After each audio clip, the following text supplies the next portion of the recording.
From the mountains of central British Columbia to you listening around the world, this, my friends, is Spaced Out Radio. I am your host, Dave Scott, sitting in the captain's chair of SOR headquarters. We welcome you to tonight's show, including Kingdom of Nye Radio and Revolution Radio. If you want to take a listen to our archives, guess what? They're free for you at youtube.com/Spaced Out Radio. Do me the favor, hit that subscribe button. Our website is spacedoutradio.com, where we have a plethora of features for you.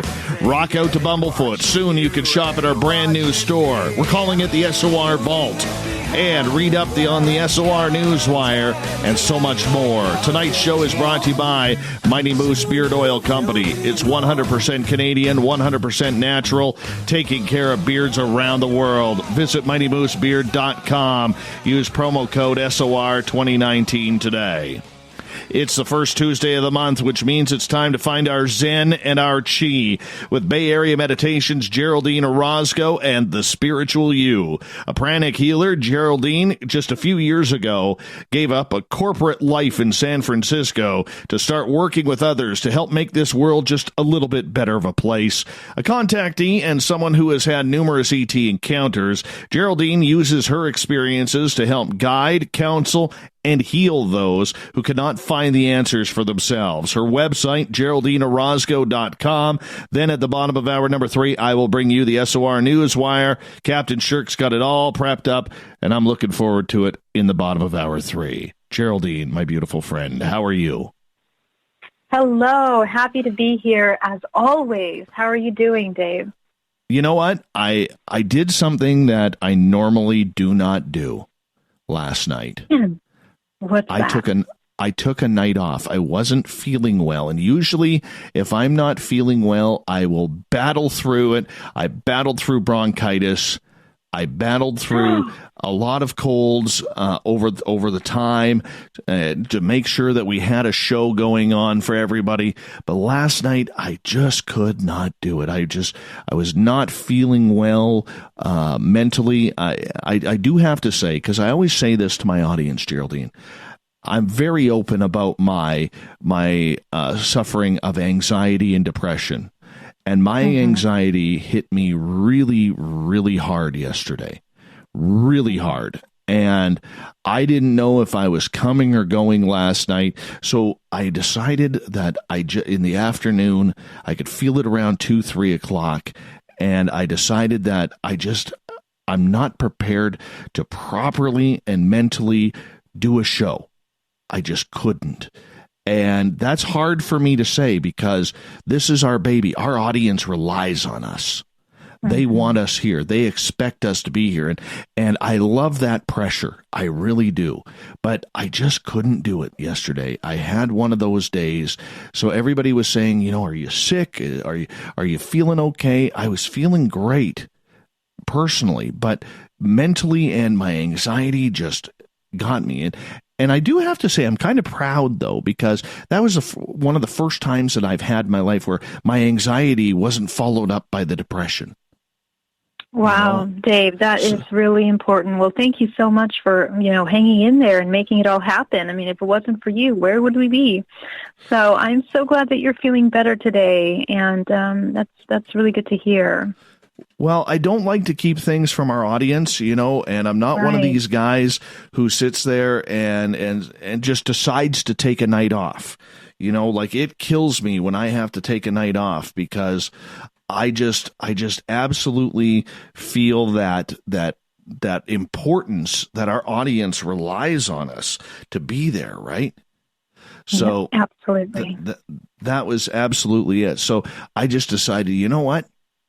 I haven't taken a night off. I mean, yes, for the conferences, Rich Giordano filled in for me, and he was doing that while he was sick, and I just needed a night off, and that's what I did. So I hope everybody out there listening can forgive me for that. I'm sure you will because you're awesome people out there, but old Davey sometimes just needs to have a mental break, and that's what I did. Wow. Well, we're so happy you're here today, Dave. That is so awesome. And I hope you're feeling better. I hope you're, much better. But it is so awesome to see that you're holding your space and that you are willing to take time off. It is so important for us to, do what we need to heal our bodies, our mind, our soul. So kudos to you for doing that. Well, I appreciate that. Now, of course, we always have new listeners coming on in every single time, and I don't know who this is in our chat room on Spreaker. A Spaghetti, thank you so much for coming on into our chat room. Appreciate that. And one of the things that I always like to do is reintroduce you. I know you're probably sick of hearing, like, really, Dave? You're asking me who the heck I am again? But because we always have those new listeners, how did you get into this? Why did you leave corporate life in San Francisco to start worrying and making yourself and your mantra, your soul part of a community that really looks to help people? I'm so glad that you asked that, because I think that in my experience, and over the past couple years, I have been meeting a lot of people that are going through the same thing that I went when I made the transition to move on to this field. I mean, I was in the corporate world. I had my own company, and I had already been feeling for a while that, I was not in alignment anymore with what I was doing. And that's kind of like the little alarm clock that goes off that tells you, something is not right. There's something off about the world that we live in. There's so much pain. There's so much sadness, so much inauthenticity. Things are just not right. And in my own personal life, still trying to struggle to find that really real joy, real love and happiness within myself. But in 2013, I had a life-changing, paradigm-changing experience where I was abducted. I was taken. I had a contact experience from my home in Union City, California. And it was in that experience that I was introduced to hybrid children. But not only that, the very next day I had come back and I had the ability to see the multidimensional body. And that right there absolutely changed my entire life, because one thing was to have an experience that I could not quite, explain or, even comprehend myself. But another thing was coming back changed. My whole perception on reality was changed. It took me months to kind of rebalance myself and feel comfortable with this new ability of seeing the multidimensional body. And if it wasn't for the education that I had taken probably about 8-9 years prior to that, when I was learning how to be a pranic healer, I got certified in quantum energy healing, and I was training with a shaman here in San Francisco Bay Area. And if it wasn't for that preparation, I wouldn't have even understood what I was looking at when I was looking at the multidimensional body. So it was really interesting to have my entire, a veil lifted off my eyes and to see the world in a whole different way. And, Dave, when you see the world in a new way, you kind of can't close your eyes anymore. You kind of have to pay attention, and you start paying attention to what's around you, and you start asking some questions. So it took me on about 5 years of questioning reality. And my goal was to find the truth. I wanted to have the truth about who I was, what we were as humans, what was happening to people that experience things like myself, whether there is some kind of psychological phenomenon occurring or some scientific thing occurring, or is this something that as a collective the human race is experiencing. I wanted answers. So I dove deep into that. I got a regression, and when I got my regression in 2017, my entire life turned around once again. I was shown information, a download in a sense, of the entire historic lineage of DNA origins on our planet. And I found that not only are we a genetically modified race, but the entire human race since the origin of time was genetically modified. So, of course, I had to kind of reassess my perception of our historical timeline. Everything around me changed, Dave, and it was such a profound change that, of course, everything changed about me at that point. I couldn't go back to the corporate world. It had to be something to be of service in some way, having this much information. Mm-hmm. Yeah. I got to ask you, when you started seeing these multidimensional sides to the humanity after your abduction experience, what did that look like? Yeah, I mean, I'll tell you, that Monday I had my client. It was this beautiful lady that was working at Google, and she used to come to me once a week, and I would train her to meditate. She would come to my office, and she would sit in front of me. And, you know, she had been going through a divorce, so she was feeling very, like, vulnerable and sensitive and emotional. But unlike any other day, when I sat in front of her that day, I could feel absolutely everything. I could feel what she was feeling, what she was thinking, what she was, how her body felt. She had tremendous amount of anxiety, so I could feel her butterflies in her stomach, kind of like a nauseating feeling of tension in the chest. And I could see her body. She had a dark cloud over the front part of her body. It was like a dark, like almost as if a blurry fog is the best way I can explain it to you. It's like having fog in front of her body. And her body was like energy layers in a sense, where they were like colors, but they were mixed around her space. And I can tell where some areas of the body would have more concentrated colors, other areas were more dispersed. I can also see cords in her body, and I could understand where they were connected to. So, like, for example, for her, she had like a heavy cord in her lower back, and it was like a really heavy cord that was connected to her mother lineage. And how did I know this? It was like an instant hit of like a lot of information. It's like I see someone and I get a download of information in addition to what I'm looking at here before me. So, you know, it made me, aside from feeling her, anxiety, it made me anxious because I was so overwhelmed with that. I didn't know what to do with that at that point. And it took some adjusting. I mean, for the first 3 months, Dave, I couldn't leave my house. I couldn't go grocery shopping. I couldn't forget going to the mall because it was just so many people.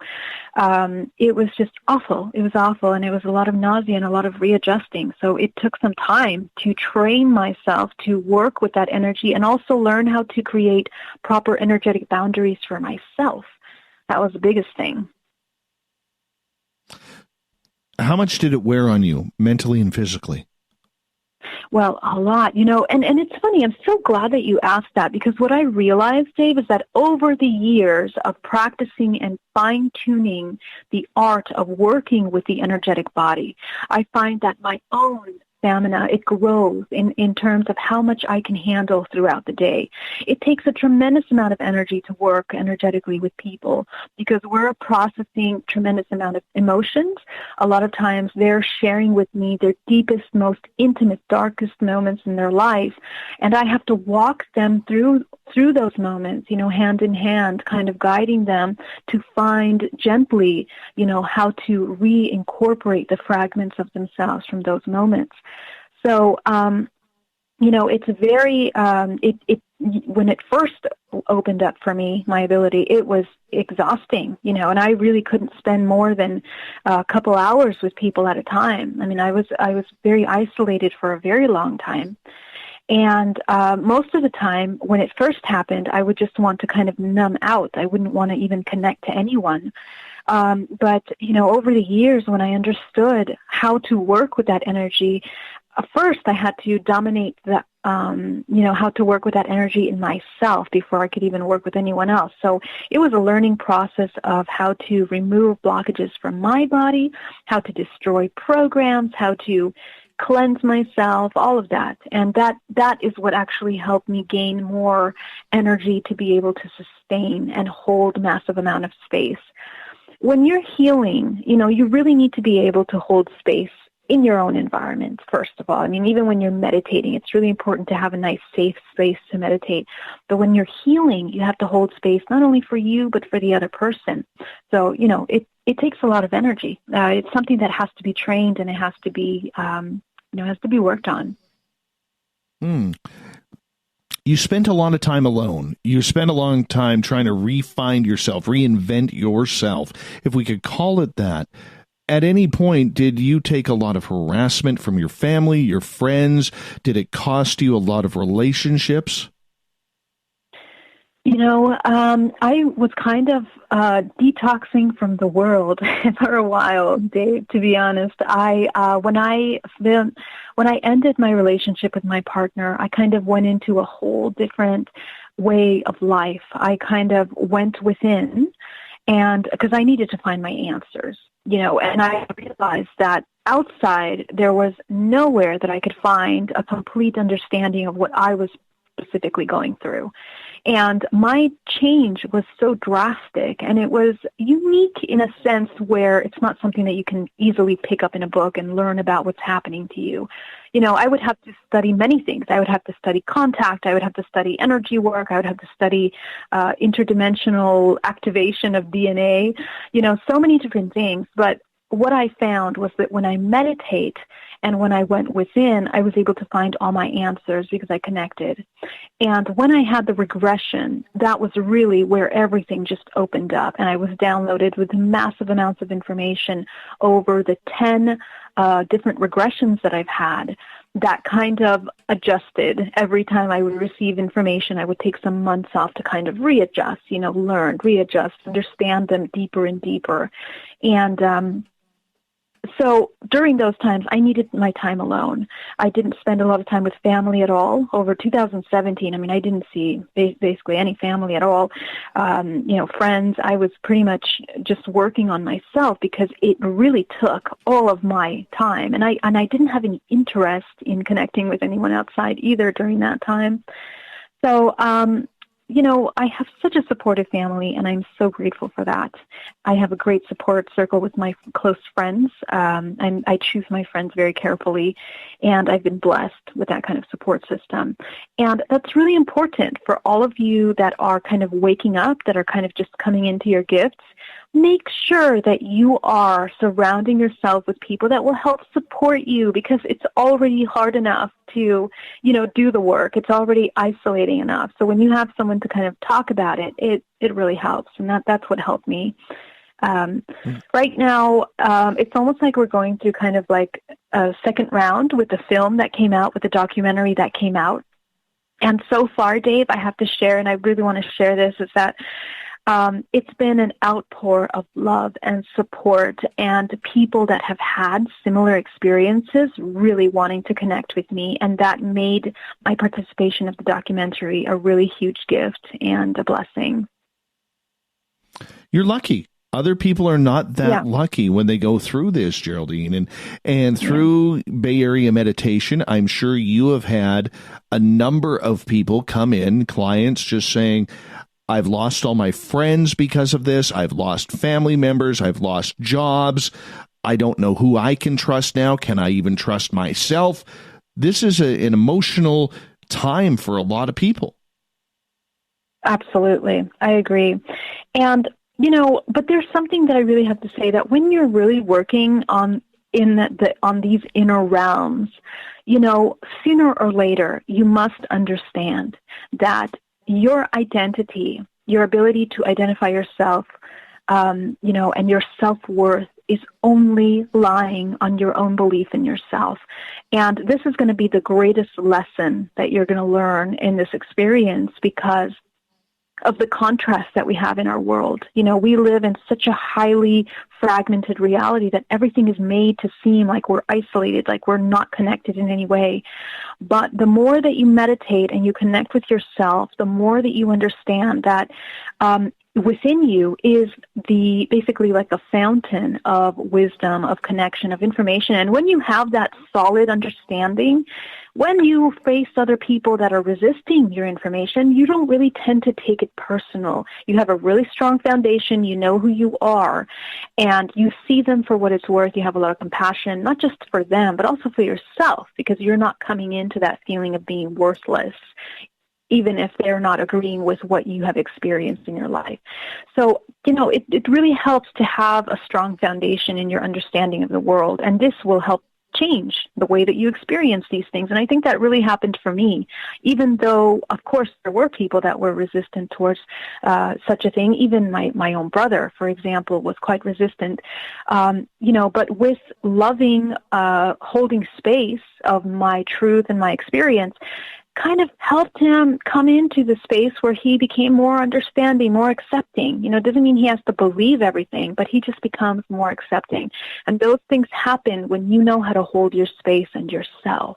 So there's some tools there that can be applied that are really important for all of this and for all of us. We got a couple of minutes here before we go to break at the bottom of the hour. Geraldine Orozco, The Spiritual You, is happening tonight. Geraldine, when it comes to family, you were lucky you had a supportive family going through this, and they understood it, outside of your brother, who had to do a little bit of learning and get a little bit more knowledge and understanding of what was happening to you. How do you admit to people that you've been abducted by aliens, or that you were having some sort of conscious shift that doesn't suit with modern day reality? You know what, Dave? One of the things that's my mission here is to be absolutely transparent with everything that has happened to me. And I really make it a point to be 100% honest and just come out with it pretty open. I mean, I have this conversation with people at the grocery store, when I'm waiting. And, actually some people have seen me in the film and they ask me about it and talk about it.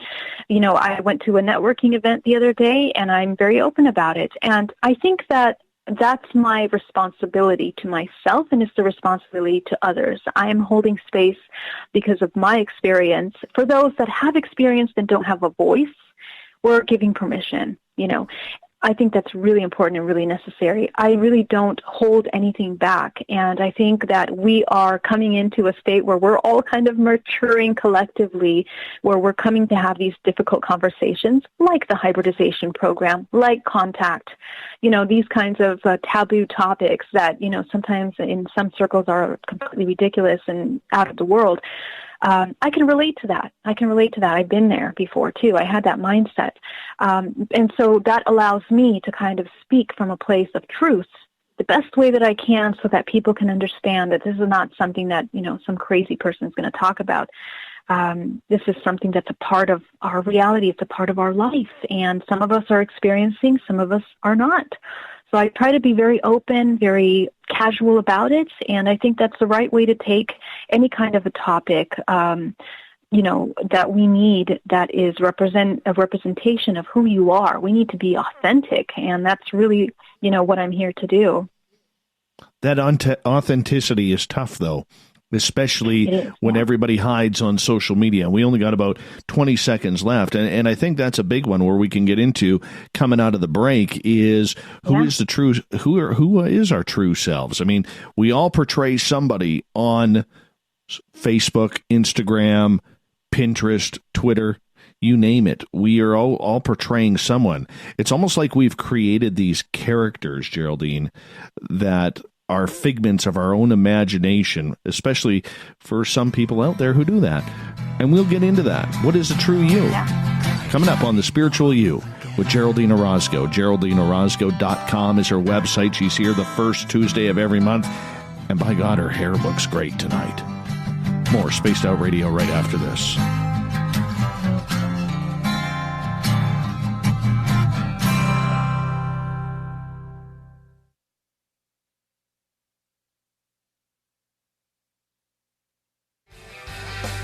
From the heartlands of Canada to beards around the world, we know how to take care of you. Fill your follicles with the Mighty Moose Beard Oil. All our oils and balms are handmade and 100% natural ingredients because we care about your beard. And hey, use the promo code SOR2019 and get your Mighty Moose Beard Oil today. You can check us out on our website, mightymoosebeard.com.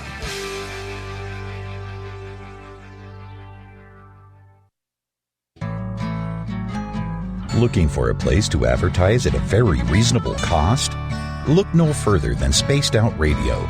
SpacedOutRadio.com has an advertising tab that you can click to check out our daily, weekly, and monthly packages to play on the radio, or our website including social media. From commercial spots to banners, we have it all. Check out our competitive pricing today.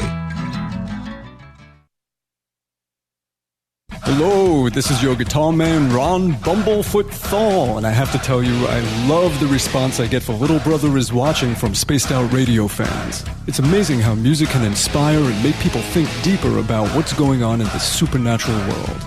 You can head over to my website, bumblefoot.com, to check out my music, my guitar workshops, my touring, even check out some of the hot sauces that I'm working on. And make sure you keep on listening, because with Spaced Out Radio, you know little brother is watching. Finish off your weekend and kick off your new week with me, Everett Thiemer, right here on Spaced Out Sundays. I'm going to bring you great guests, a little bit of snark, and plenty of information to think about. But don't worry, there's going to be plenty of woo as well. We are going to hit everything in the paranormal and supernatural, including the odd psychic Sundays. So tune us in on Sunday, 9:06 p.m. Pacific, 12:06 a.m. Eastern, right here at spacedoutradio.com. Heading to Vancouver and looking for a night on the town? The Moose Vancouver is the bar that never stops rocking until 2 a.m. every night. The Moose has great food with everything on the menu from $6.95 to $8.95. Fantastic, vibrant staff and rock and roll that will bring you back to when the music was real, the hair was long, and the guitars were rocking. Get your party on at the Moose Vancouver, the official party bar of Spaced Out Radio. Every night on Spaced Out Radio, we have places for you to hang out. Hi, this is Carl. Join our SOR Space Travelers group on Facebook for live chat. On Twitter, using hashtag Spaced Out Radio. You can also join us in our Spreaker chat room. Check us out on Instagram at Dave Scott SOR. All of our archives are free on YouTube at Spaced Out Radio. By the way, I'll be watching you at your window until you do. Bye! We're adding to the entertainment online for Spaced Out Radio. I'm Amber Beckrud, and I want to invite you to subscribe to our YouTube channel and check out Cryptid Tales, where I will take you on a journey into some of the strangest legends and lore from around the world, relaying the stories to you of the strange creatures and experiences that people have had throughout time. You can find Cryptid Tales at youtube.com/Spaced Out Radio. And while you're there, don't forget to check out our free archives and leave a comment. See you there. Coming soon to our website, spacedoutradio.com, is the SOR Space Travelers Club. For just $5 a month, you can get into a private area on our site where you can hang with other listeners in our chat room, post in our forum, and check out a bunch of exclusive content and store that won't be found anywhere else, including a nightly after-show party with Dave. It's going to be the best $5 a month you're going to spend. The SOR Space Travelers, only at spacedoutradio.com. Are you having encounters with the paranormal, supernatural, or ufological that you cannot explain? Look no further than the SOR Sightlines Report, brought to you by the Experiencers Support Association. This is Ryan Stacy, head of the Research Association, TESSA. Soon on the Spaced Out Radio website, you will be able to file your reports and have them researched for you. We are independent and ready to help Spaced Out Radio listeners today.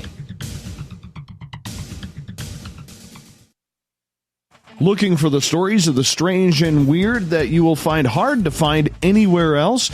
Check out the SOR Newswire on our website. Our writers, led by Captain Shirk, are scouring the world for the oddest and most bizarre stories we can find. Everything from weird crime to suspenseful and paranormal. We're working hard for you to bring you the most intriguing news of your day. Check out the SOR Newswire at spacedoutradio.com today. Move over, brother, and let me own Saturday night.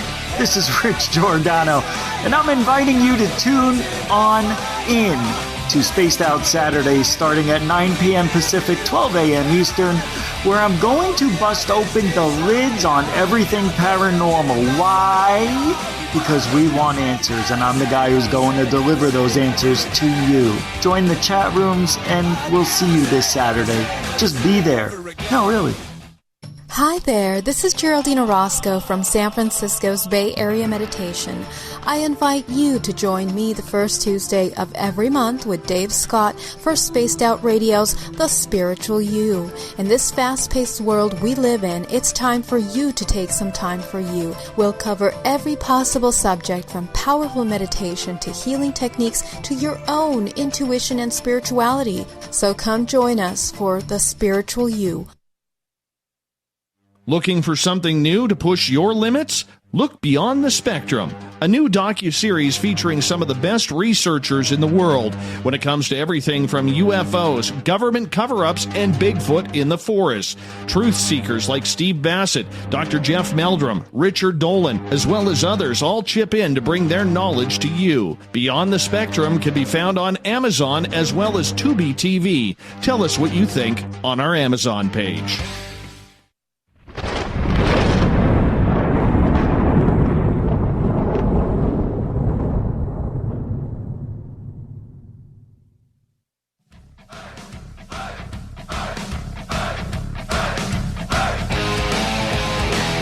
Welcome back to the second half hour of Spaced Out Radio tonight.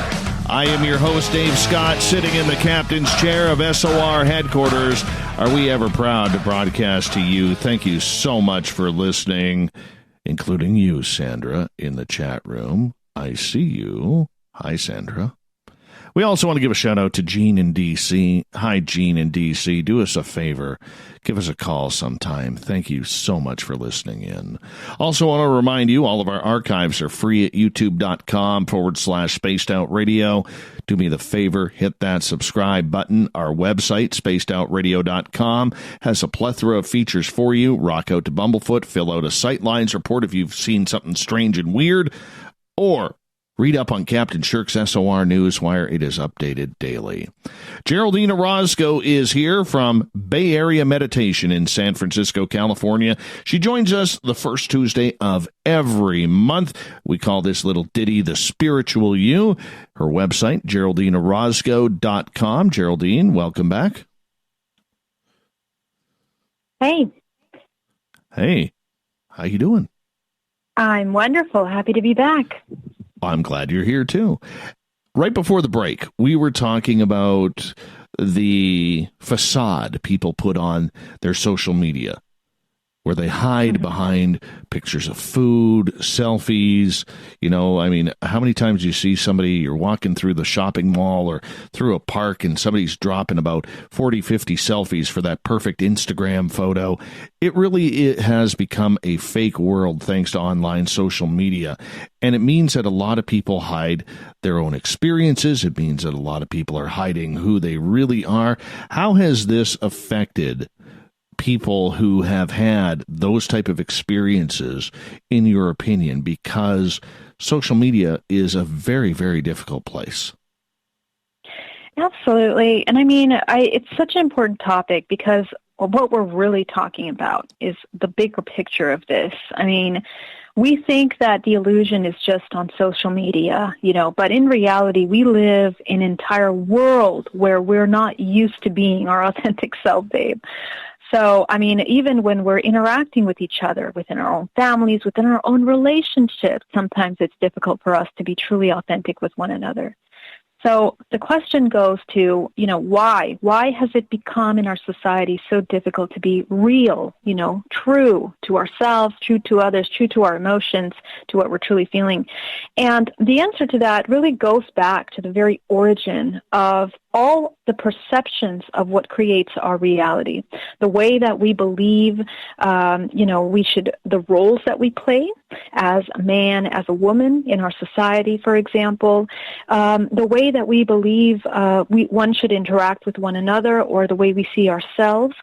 For example, any kind of programs that we have that are maybe tainted by guilt or shame, and a lot of those programs come from a lot of religious backing, but also societal control.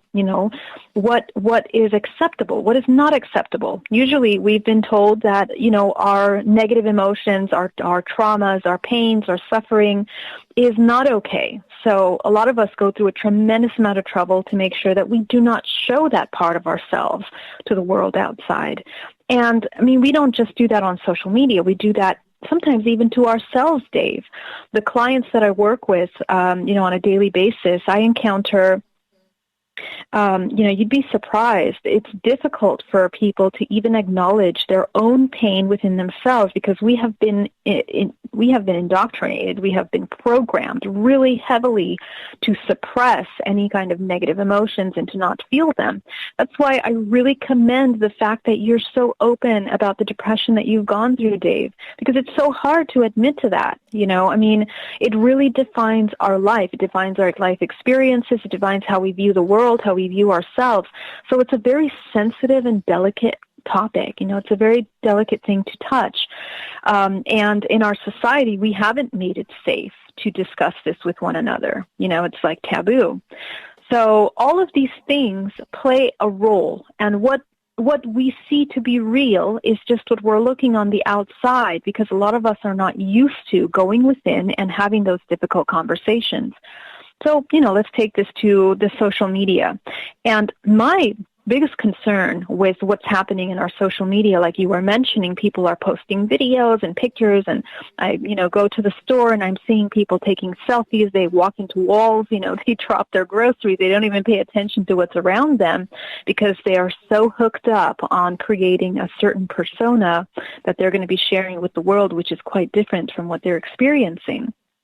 And to me, the biggest impact that has is on our youth, on children, and on adolescents that are just trying to figure out what this world is about. The only thing they have to go by is what they're looking at social media. And what we need to start understanding as adults, as a society here, that are putting together and building this community for our children that are growing up, is that we are creating a false reality, not just for them, but for us, so that's a really big thing. And the children nowadays are looking at these things on, Instagram and Snapchat and Facebook, all of these social media things that are showing them a life where values are placed on material success, on money, on clothing, on all of these things that are feeling to the majority of our society something unreachable, something outside of their parameters, because of the severe fragmentation that we have in our reality. And the fragmentation is not just from the money, the financial aspect. I mean, we have a great division between the people, the 1%, or the people that have a lot of money to be able to live lavish, extravagant lifestyles that are based around material things. And then we have a separation between people that don't have that income.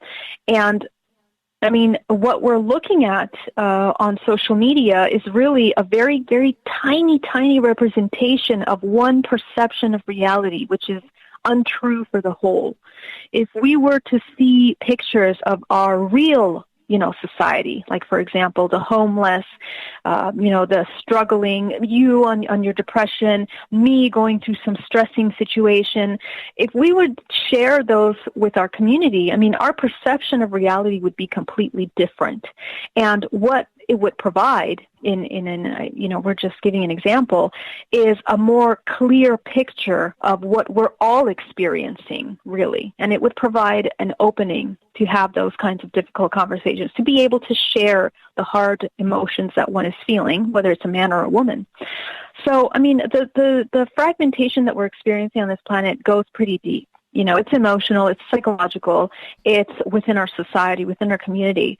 And that's something that has to change for us to be able to understand. Now, there's a process to that. So I'll start with that, Dave. How about for ET contactees or people who have had strange experiences? Because for those, some of them will use false identities or something to try and find answers. But on social media, we also see a lot of people getting attacked because people are brave behind their computers. They're real tough people, tough guys, tough girls. And if somebody has a strange experience and they're in the wrong group on Facebook or make the wrong type of comment, they just get lambasted. And this person may be reaching out for help. And here they are getting, personally attacked on social media for asking a simple question. There's a lot of stress that goes along with that as well. There's a lot. And, the social media, when I take time to read some of these comments, I mean, I'm appalled by the way that people interact with each other. I mean, there is no sense of consciousness, there's no sense of self-awareness or even responsibility for how their responses would affect someone else. And that's a social issue. You know, that is something that we are neglecting to educate in our society. That is a responsibility to each individual. And that's something that has to be taught early on. I mean, bullying that happens in school is being learned by children, that is being taught at home. So, you know, the imbalance that we're experiencing in our society is really deep, Dave. And it's not so simple to be like, okay, well, let's just shut it all off. Nobody else can comment. You know, everyone has to stay silent. I mean, we're coming into a time where everything is monitored. I mean, what we're talking about on social media is being monitored. What we're watching on YouTube, you know, is being filtered and censored in many ways.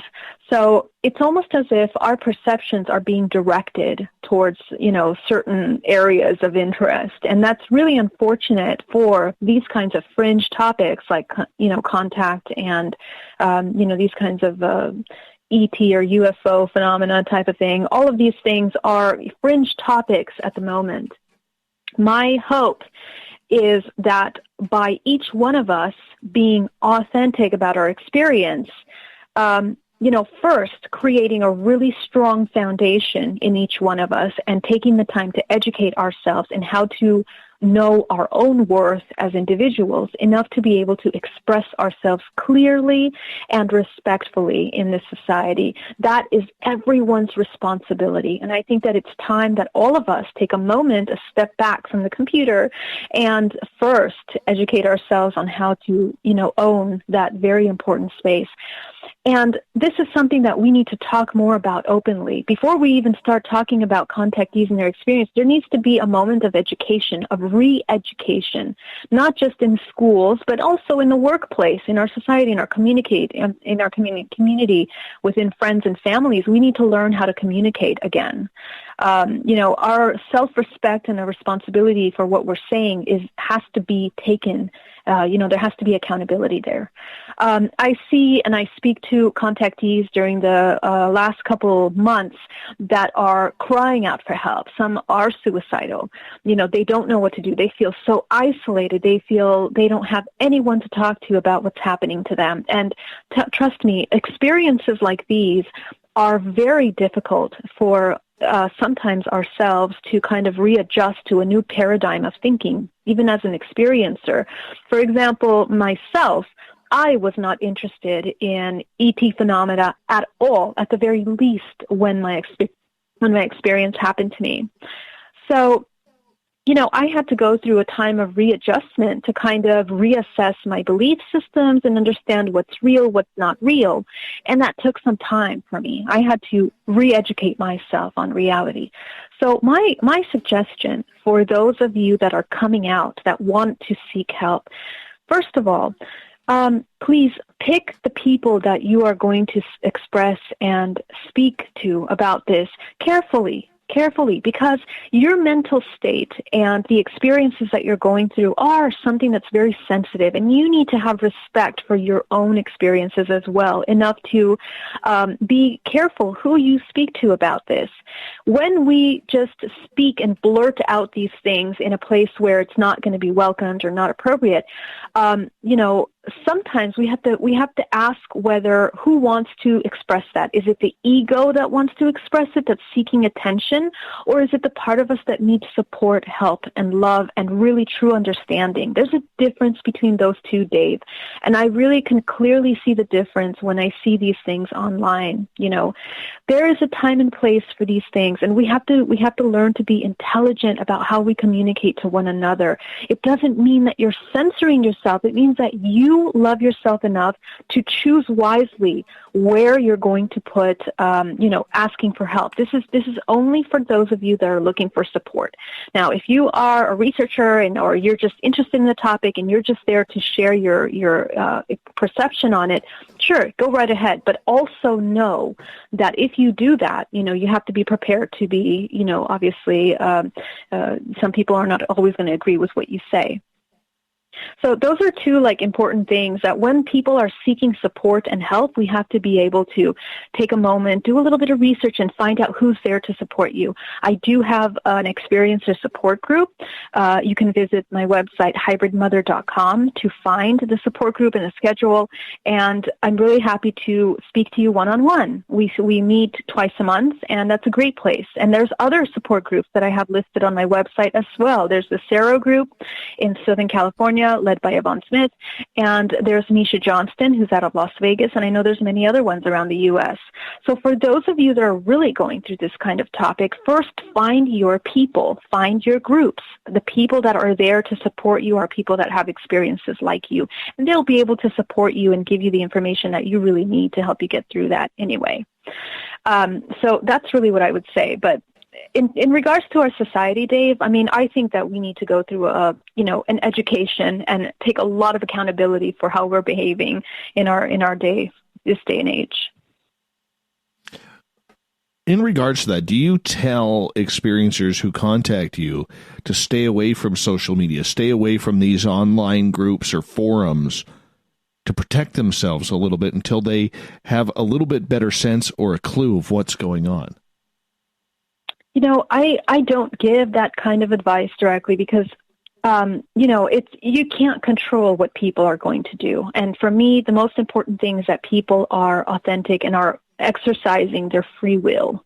However, I do let them know that if they're going to go out into social media, they have to be ready. They have to be ready to hear someone say, you're crazy, or I don't believe you. And even myself, when I've, had someone speak to me in that way, I had to compose myself and understand their side of it, understand how to respond to that. And it takes preparation. It really does take preparation, even for us that are speakers and are speaking to audiences of 100 plus people. Sometimes there's people that don't agree with anything you say, and that's okay. But what needs to be built and prepared is your own inner core understanding of what's occurring to you. And you have to have the basic ethics and morals to understand what's true. Your experiences are true for you, and if you know that to be true, then you have to be grounded, holding your space, and be able to communicate in a respectful manner where you understand that people are not always going to agree with you. And, that's something that we have to mentally prepare for. If you're going to be out of alignment, if you're going to be fearful and go out and speak about these things and not be prepared for somebody to lash back at you, it's going to hurt you. It's going to cause you to feel insecure. It's going to make you feel unworthy. So, we need to be really real about those very basic aspects of our humanity. And we need to nurture ourselves. We need to be prepared and educate ourselves on how to handle those situations. So that's what I would say. I would say, first prepare yourself and understand what you're in for and take it one step at a time. Questions are starting to pile up in the chat rooms here on Spreaker and elsewhere. We'll get to your questions right after the break here. Geraldine Orozco is our guest tonight. We got about just over 3.5 minutes before we go to break at the top of the hour, Geraldine. So if I'm an abductee or a contactee, which I am technically, but if I come to you and I don't know, what advice do you give me? Because I've probably already tried to talk to my friends, my coworkers, my parents, my siblings, my cousins, anybody who would listen. I probably did a Google search. I probably went on Facebook and trying to find some answers so I didn't feel so alone in this. And I may not have liked what I've heard. What advice would you give me to help get myself back on track? Absolutely. And Dave, it's the advice that I give anyone that is going through a unique experience, because this kind of feeling of being unsafe and not being able to share and being isolated is something that we all have in common because of the deep fragmentation that we're experiencing as a human race. And The solution to finding unity is to first find that unity and acceptance within yourself. So if you have experienced these kinds of contact experiences, first you have to take time to accept and process them within you. A lot of contactees that I run into are in denial about their own experiences sometimes. Sometimes it's so overwhelming, they can't even quantify what's happened to themselves. So there has to be a time to process that. And for me personally, when I went to the support groups and I heard other people talk about it, that's when I felt like, oh my God, okay, I'm not crazy.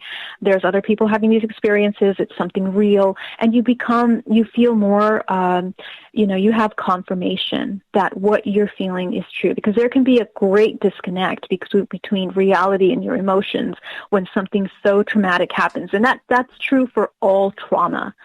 So the bottom line is, to really meet yourself, meet your needs first, accept it yourself, and be your best friend. You have to be your best friend in all of these circumstances to be able to support yourself first. And then I would say, then you can take the leap out to be looking for support outside. That's the strongest foundation that I could really suggest anyone. I like it. As we got about 2.5 minutes here to go before we go to break at the top of the hour. Geraldine, I understand that you have to be able to be very, very patient with people. You have to be very cordial with them. You have to empathize with them. But when you have someone who has been overly traumatized by what's happened, whether it was positive or negative, people can experience trauma in both. How do you handle that with kid gloves, knowing that this person is going to be leaning on a complete stranger, which is you, to help guide them through this process? Absolutely. For me, it's providing a very nurturing and safe space. First of all, allowing them to completely speak whatever they need to share. Because a lot of us, when we don't have a safe place to speak, we are holding in a lot of emotional stress, a lot of pressure. And that is just getting really stuck in the multidimensional body. I mean, that's true for any kind of trauma. So there has to be a kind of process where we are opening space, making it safe so that it's safe for you to be able to share your experiences. And then usually it's like a faucet, things will come out in little drops and then it'll kind of all pour out. And this is it's almost like a catharsis, you experience that when you start to hear yourself tell the story, and when you start to hear this expression, it really helps us relieve a lot of that tension that we're holding in. And a lot of times that tension turns into anger over time. If a lot of us have not been able to express ourselves for an extended amount of time, we feel completely unworthy. We feel, isolated, ignored. And so all of those things, they have to be addressed first. And once that is released, then you can start getting into some of the deeper stuff and start, acknowledging other aspects of the contact. And then that's when usually people feel more comfortable to start getting deeper into the questions. Like, for example, we go deeper into the experience. What have you experienced? Were there any marks? There are so many questions to help a person recall the experience in detail and to find themselves in that experience. Because a lot of people feel very, very separate even from themselves when they experience a trauma like this. I can see that. Yeah. I can see that. Yeah. I mean, that's something that, I think we could talk in hundreds of different directions, but we're going to move on, because after the break here, we're going to get to some audience questions. And we're going to get pretty in-depth with that, because I know they are starting to build up. Geraldine Orozco's The Spiritual You happens the first Tuesday of every month. We absolutely love it when she is here. She is one of the most beautiful people I have had the chance to meet in this community. You should check out her website, GeraldineOrozco.com. Stay tuned for Hour 2 right after this.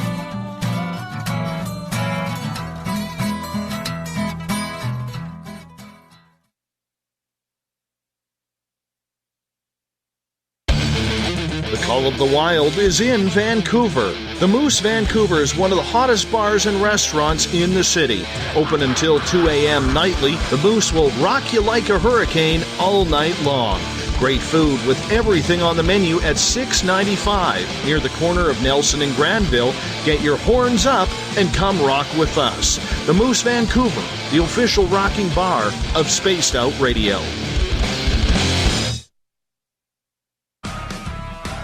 Get your horns up with me on Spaced Out Radio. This is Ron Bumblefoot Thal. Come tune in to SOR where you can hear me rock out with Little Brother Is Watching, the official theme song of Spaced Out Radio. And then come on over to bumblefoot.com where you can find out about my tour schedule, my music, and everything else. Bumblefoot.com keeps you up to date on what I'm doing and the best way to stay in touch with my music and music camps. Sign up for my newsletter at bumblefoot.com and remember, Little Brother Is Watching. Looking for a place to advertise at a very reasonable cost? Look no further than Spaced Out Radio. SpacedOutRadio.com has an advertising tab that you can click to check out our daily, weekly, and monthly packages to play on the radio, or our website including social media. From commercial spots to banners, we have it all. Check out our competitive pricing today. Looking for the stories of the strange and weird that you will find hard to find anywhere else? Check out the SOR Newswire on our website. Our writers, led by Captain Shirk, are scouring the world for the oddest and most bizarre stories we can find. Everything from weird crime to suspenseful and paranormal. We're working hard for you to bring you the most intriguing news of your day. Check out the SOR Newswire at spacedoutradio.com today.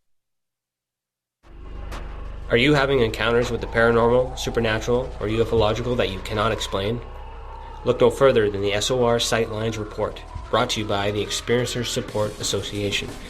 This is Ryan Stacy, head of the Research Association, TESSA. Soon on the Spaced Out Radio website, you'll be able to file your reports and have them researched for you. We are independent and ready to help Spaced Out Radio listeners today.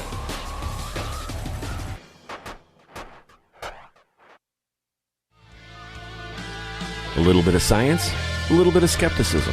Add a dash of snark and you have the makings of Spaced Out Sundays with me, Everett Thiemer. Together we will look into the reality of the paranormal with an open eye and rational thought. Oh, did I mention there'll be plenty of woo as well? Your time spent with Spaced Out Sundays will make the night even better. The chat rooms are open, 9:06 p.m. Pacific, 12:06 a.m. Eastern, right here at spacedoutradio.com. You hear footsteps in the empty room above you. A rocking chair begins rocking by itself. Don't be afraid of the things that go bump in the night. Reach for Spirit Storybox, the iPhone app the Huffington Post UK called the only ghost hunting app you will ever need. Spirit Storybox. The spirits are telling their stories. Are you listening? We are getting ready to relaunch the SOR Space Travelers Club at spacedoutradio.com. For $5 a month, you can join us for a plethora of features found nowhere else. Hang out in a private chat room during the show and after party. You can check out some exclusive content and a store specifically for you, as well as a private listener forum where you can post your thoughts, stories, and pictures. The SOR Space Travelers Club, coming soon to spacedoutradio.com. We're bringing you something new to the documentary world. Beyond the Spectrum will take you on an historic tour of topics like no other. Sasquatch, UFOs, government secrecy, and more, keeping you on the edge of your seats through the eyes of legendary truth seekers like Steve Bassett, Richard Dolan, Dr. Jeff Meldrum, and Jack Kasher. Head on over to Amazon Prime or Tubi TV and check us out. Please leave a comment for the filmmakers on their film's Amazon page. We all know on Spaced Out Radio we love a good beard and mustache, so why not take care of your facial hair with Mighty Moose Beard Oil? Made in Canada, we're taking care of beards and stashes around the world. We use 100% natural ingredients with our oils and balms to make your whiskers feel silky smooth. Use promo code SOR2019 at MightyMooseBeard.com today.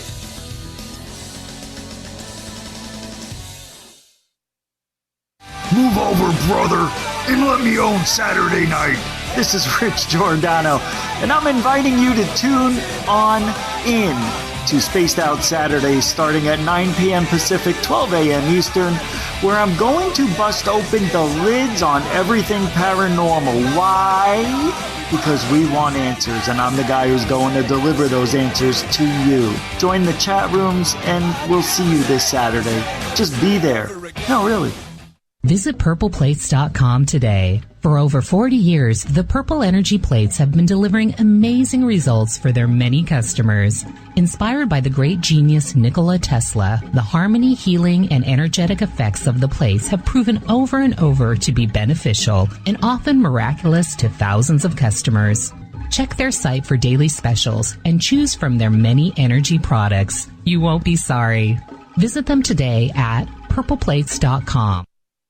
Hi, this is Amber Beckrud, and I want to invite you to subscribe to our YouTube channel where we store all of the SOR show archives for free. And as an added bonus, every 2 weeks I'm posting brand new content on Cryptid Tales, where I will get into some of the spookier legends and folklore from around the world and tell the stories that go with them. Find us at youtube.com/Spaced Out Radio and check out Cryptid Tales today. Drop a comment and let me know what you want to hear. See you there. So, you love talk radio? Then you'll love TalkStreamLive.com. TalkStream Live is always on, 24/7, with the best streaming talk shows. Find your favorite talkers and discover some new ones. It's free, readily available online or on mobile with any smartphone or tablet. Finding your favorite talk shows all in one place has gotten a whole lot easier. Just go to TalkStreamLive.com. Be sure to download the free apps from Google Play or the iTunes App Store.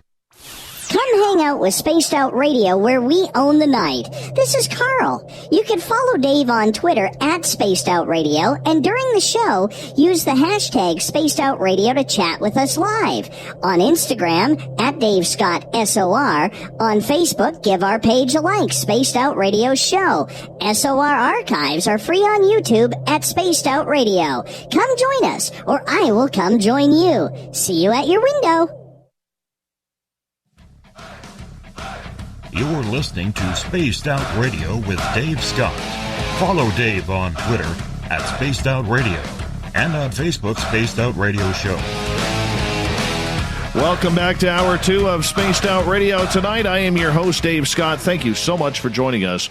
We want to say hello to everyone listening in on KZFX 93.7 FM in Ridgecrest, California, KDUN AM 1030 in Reedsport, Oregon, WQEE 99.1 FM in Newnan, Georgia, UPRN 107.7 FM in New Orleans and down in Dangerfield, Texas, KDNF AM 1560. On the digital side, hi to everyone listening in on Revolution Radio and Kingdom of Nye Radio.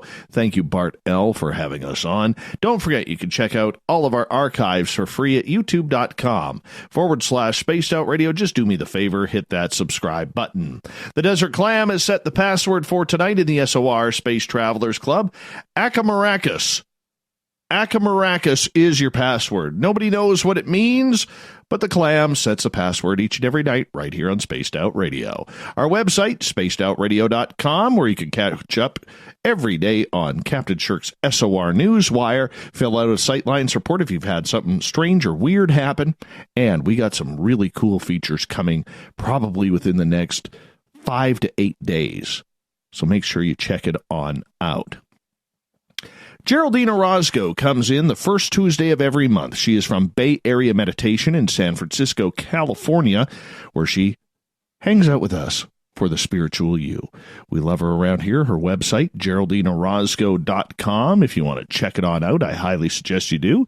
Welcome back, Geraldine. Hi. Hi. Thank you. Let's get to some audience questions, shall we? We'll start off with Chuckles here. Chuckles is asking, is there any abduction cases that you have helped people through that have really stuck with you? Yes, most recently, well, there's quite a few, and I'm going to be compiling this for a later work project book that I'm going to be working on around the hybridization program. But I get emails from a lot of people that have experiences in the hybridization program. And one of those experiences that really caught my attention, I'm telling you, with something that just happened over the past couple of weeks, is an experiencer that was experiencing miscarriages, consecutive. And she had gone to the doctor several times to get checked on what had been happening, and her pregnancy tests would always come out positive. But again, it would be a miscarriage after a 3-month period. And the interesting thing about this experience is that not only did she wake up with marks on her body around her abdomen, but it was always in the exact same location. And she would show up with a mark of 3 dots, a triangular mark, which seems to be something that's very common, very common. And it's my belief that this is an indication of the kind of tools or technology that is being utilized for the kind of work that they're doing, the kind of experimentation or whatever procedures they're carrying out with the abductees. Because even myself, I have these dots on my arm after my experience. And every time I have a new experience, I end up with new set of dots or clearer dots on my body. So it's very interesting, and I've been trying to research this technology. One of the things that was raised to my attention was looking a little bit deeper at the kind of dots that these beings had, that this woman had. And I was able to come across this company. Actually, one of the scientists reached out to me from this company who are based in Mexico, but the original owner of the company is Argentina. And what they are working on, they are hired by the U.S. government to create these kinds of nanomolds. It's biotechnology. And this is something that's implemented now. It's available for you to research. You can look up and find a lot of information about this. But these nanomolds are made to be placed on the body, and they will merge with your body. And you won't know that it's not a mold, but it is an implant. And so what it does is this tiny little nanotechnology can track everything that you're experiencing in the body, the fluids that are moving in your body, all of them, your heart rate, the blood pressure, everything, and it'll communicate it to a software that they are utilizing to track medical information on their patients. So it's very interesting, but I believe that the kind of technology that is being used on a lot of these abductees are including something similar to this, but even far more advanced, obviously, which actually contributes to their ability to take, retrieve, and replace the abductees when they are taken. So that's something that was really interesting that was coming up this past week. Other things that we have experienced that are very interesting is missing time. A lady that was taken here north in Sacramento, she was driving up the 80, and it was 6 o'clock, and next thing she knows, she's on the side of the road at like 10:30 p.m., 4 miles away from where she was, completely confounded, didn't understand what had happened to her. She had missed all that time, and nobody knows, what happened, but her clothes were inside out, and there was no mark of her being attacked physically, that is to say, maybe someone assaulted her and she doesn't remember. There was no traces of that or any kind of harm on her body. However, after that experience, over the next couple of weeks, she experienced heightened psychic abilities, and also she was very nauseous and very sore in her body, and consecutive dreams of being surrounded by grays every single night after that experience for like the next 2 weeks. So these are the kind of things that I hear that are undeniably something that you cannot just explain in the under regular terms or regular capacity of an experience that's out of line. And this is where we start to question, what is actually happening? Who are we working with here? What's happening to the humans that we are being affected in such a way. So it's very interesting. And those are some of the things that I can share with you. But it's really helped me, in my own experience, understand in depth the technology that's being used for me, and also other contactees that connect with me. It's like a little building a puzzle, like a picture. We're putting together all of these experiences to understand the level of technology that they all have. With the abductions that you are dealing with, have you found any patterns inside that people are experiencing, whether they are male, female, or does it even matter the sex of the person? Yeah, the kind of patterns, and I'm actually working on documenting these patterns, Dave, are very, very interesting. And there's been a lot of research. Like, for example, what is it called? What is that? The name of that survey that they've done? Dave, help me out. I'm not really good with names, but it's the one that Mary Rodwell is on the committee. The Free Experiencers? Yeah, is that what it is? Where they have interviewed hundreds and hundreds of... Yeah, that's Dr. Edgar Mitchell's group. Okay, yeah, so very interesting. So it's very interesting that they have also come across some of these parallels, but what I have been finding, I will share with you, are very distinct little details. Like, for example, a lot of the contactees have similar things, like depression is one thing, extrasensory experiences, heightened psychic abilities, the same kind of anomalies when it comes to the menstruation cycle for women specifically. And it doesn't matter if it's men or women in the hybridization program. Both of them have experiences. What makes their experiences unique are the kind of dreams that they have, for example. Dream time is very important. Dream time is our consciousness accessing another dimension. So what we are, experiencing here in the waking time, is one way of looking at our reality here. We are present.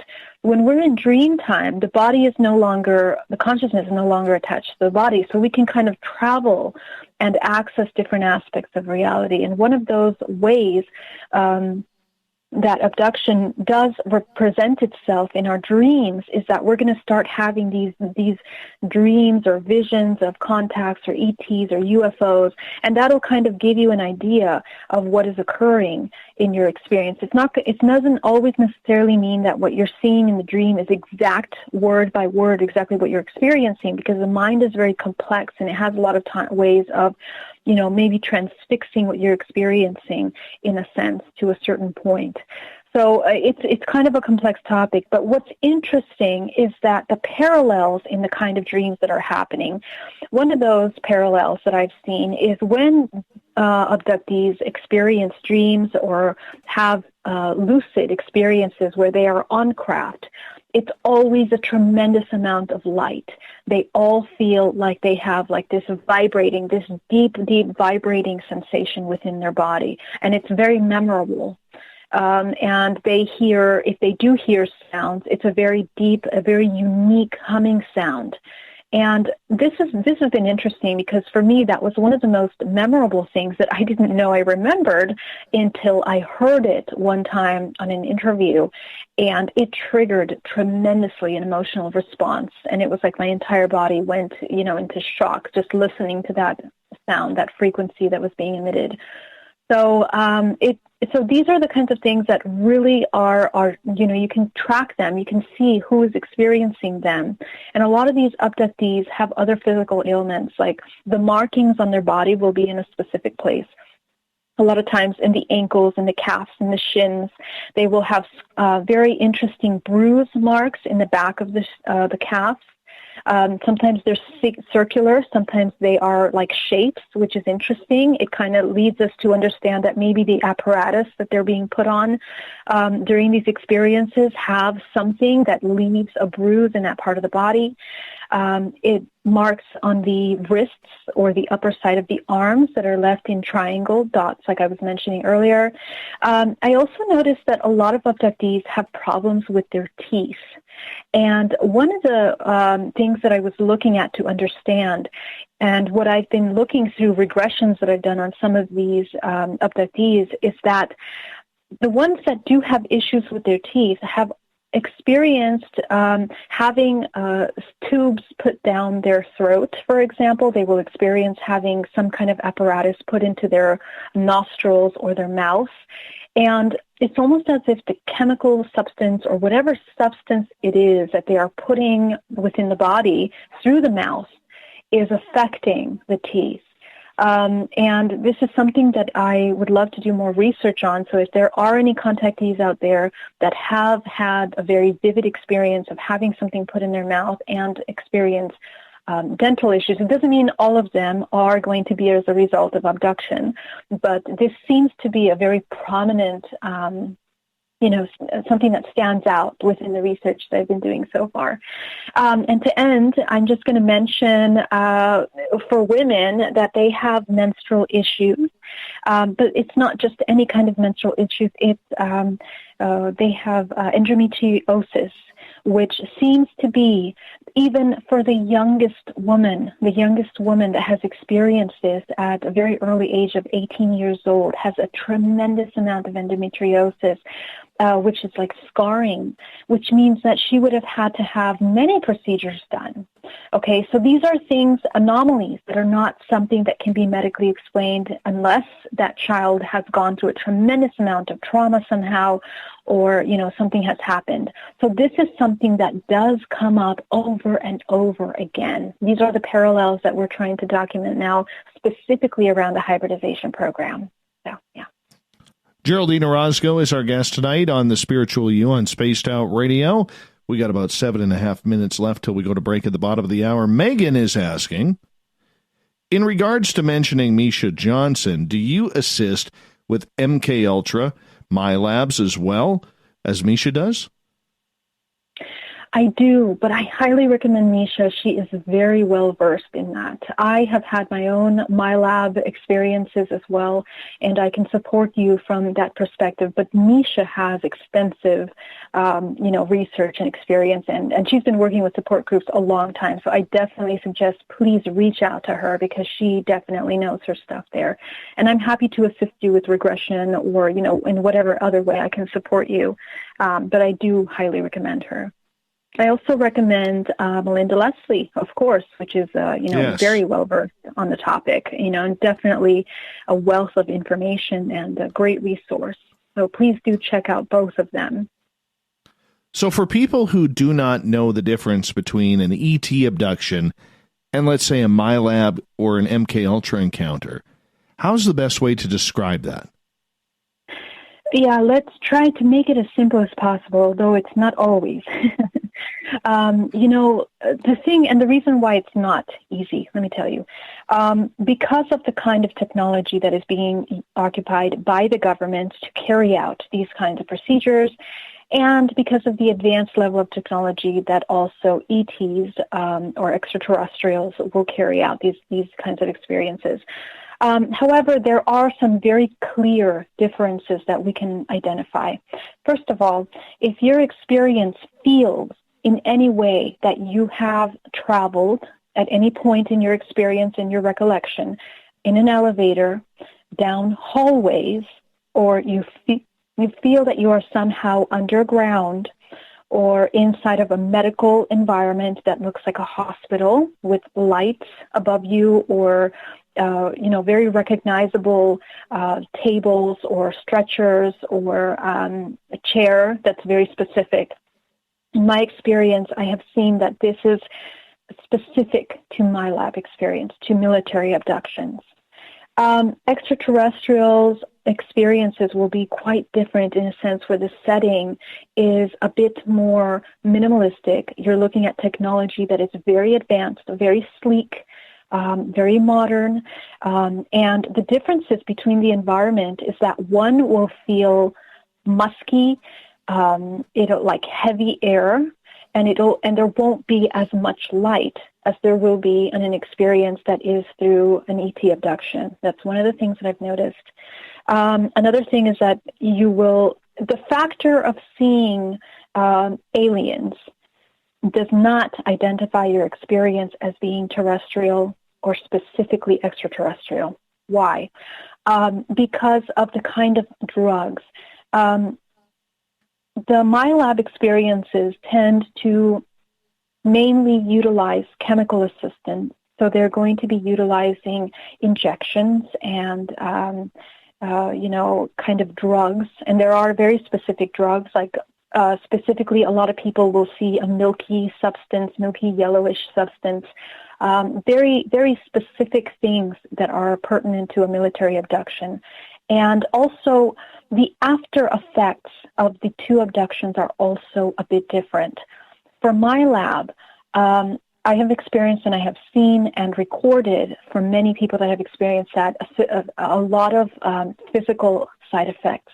So they have a lot of bruising. Sometimes the body is dirty. Sometimes the person is, completely confused, and it takes a long time to recover. From an ET abduction, I have experienced that we do have heightened psychic abilities. Okay, that's one of the things that I'm hearing over and over again.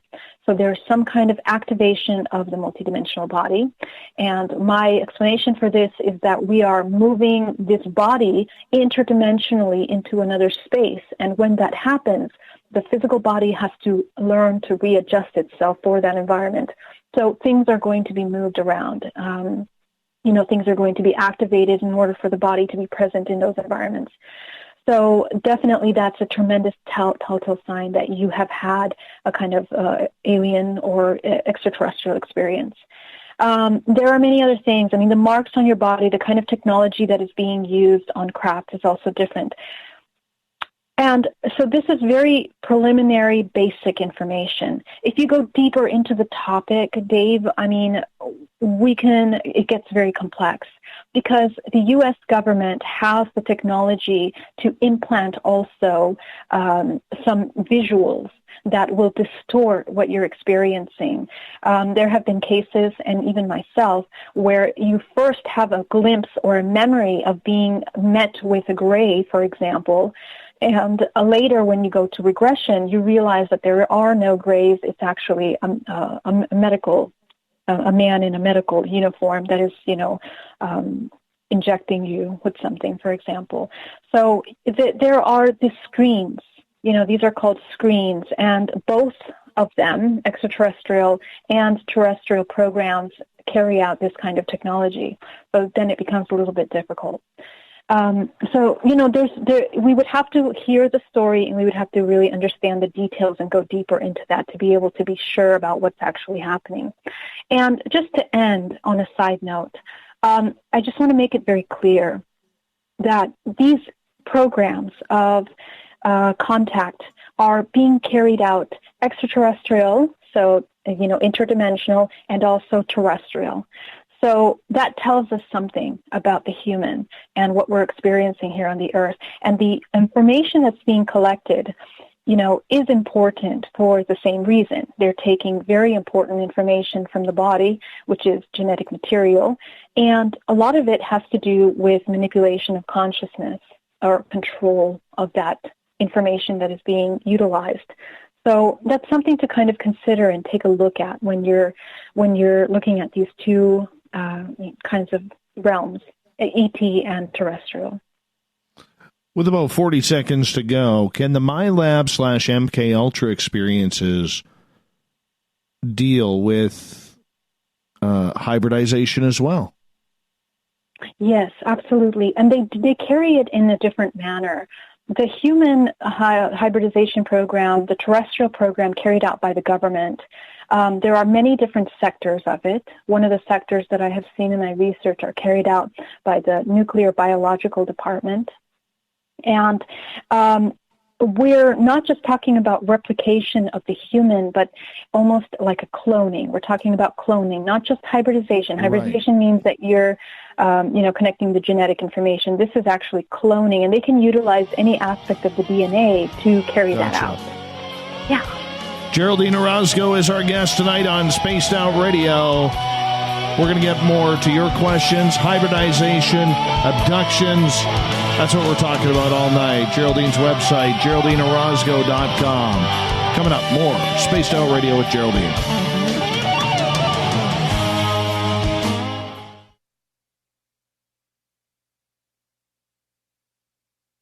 We're bringing you something new to the documentary world. Beyond the Spectrum will take you on an historic tour of topics like no other: Sasquatch, UFOs, government secrecy, and more, keeping you on the edge of your seats through the eyes of legendary truth seekers like Steve Bassett, Richard Dolan, Dr. Jeff Meldrum, and Jack Kasher. Head on over to Amazon Prime or Tubi TV and check us out. Please leave a comment for the filmmakers on their film's Amazon page. Heading to Vancouver and looking for a night on the town? The Moose Vancouver is the bar that never stops rocking until 2 a.m. every night. The Moose has great food with everything on the menu from $6.95 to $8.95. Fantastic, vibrant staff and rock and roll that will bring you back to when the music was real, the hair was long, and the guitars were rockin'. Get your party on at the Moose Vancouver, the official party bar of Spaced Out Radio. We're adding to the entertainment online for Spaced Out Radio. I'm Amber Beckrud, and I want to invite you to subscribe to our YouTube channel and check out Cryptid Tales, where I will take you on a journey into some of the strangest legends and lore from around the world, relaying the stories to you of the strange creatures and experiences that people have had throughout time. You can find Cryptid Tales at youtube.com/Spaced Out Radio. And while you're there, don't forget to check out our free archives and leave a comment. See you there. Move over, brother, and let me own Saturday night.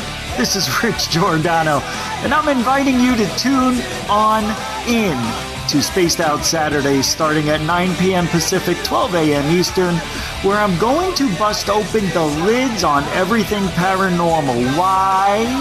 Because we want answers, and I'm the guy who's going to deliver those answers to you. Join the chat rooms, and we'll see you this Saturday. Just be there. No, really. Looking for a place to advertise at a very reasonable cost? Look no further than Spaced Out Radio. SpacedOutRadio.com has an advertising tab that you can click to check out our daily, weekly, and monthly packages to play on the radio, or our website including social media. From commercial spots to banners, we have it all. Check out our competitive pricing today. We're bringing scientific thought to the paranormal. Hi there, this is Spaced Out Radio scientist Chris Cogswell. Join me, Chris Zuger, and Dave Scott the second Wednesday of every month, where we break down the who from the woo when it comes to everything paranormal. We'll investigate and try to bring sensible answers to those straight and sometimes outlandish questions people have. Hey, not everything has an answer, but we'll do our best. Listen in to Reality Paranormal only on Spaced Out Radio.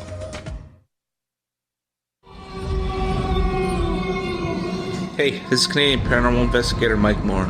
The third Wednesday of every month, I'll be teaming up with Dave Scott to bring you Ghosts of the Great White North. Each month, we will bring on guests from across Canada to discuss their ghostly encounters. Canada is a paranormal hotbed with stories you've never heard, so we're going to bring them to you. So get comfy on your Chesterfield, grab a donut, and join us, eh?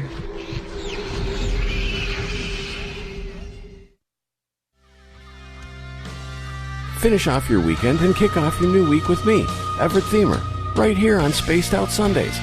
I'm going to bring you great guests, a little bit of snark, and plenty of information to think about. But don't worry, there's going to be plenty of woo as well.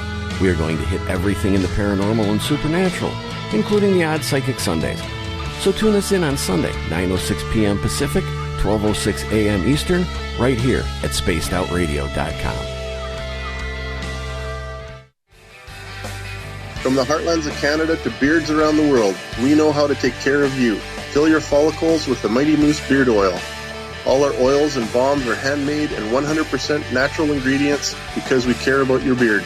And hey, use the promo code SOR2019 and get your Mighty Moose Beard Oil today. You can check us out on our website, mightymoosebeard.com.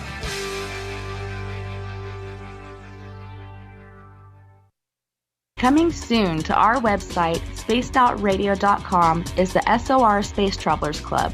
For just $5 a month, you can get into a private area on our site where you can hang with other listeners in our chat room, post in our forum, and check out a bunch of exclusive content and store that won't be found anywhere else, including a nightly after-show party with Dave. It's going to be the best $5 a month you're going to spend. The SOR Space Travelers, only at spacedoutradio.com. Every night on Spaced Out Radio, we have places for you to hang out. Hi, this is Carl. Join our SOR Space Travelers group on Facebook for live chat. On Twitter, using hashtag Spaced Out Radio, you can also join us in our Spreaker chat room. Check us out on Instagram at Dave Scott SOR. All of our archives are free on YouTube at Spaced Out Radio. By the way, I'll be watching you at your window until you do. Bye!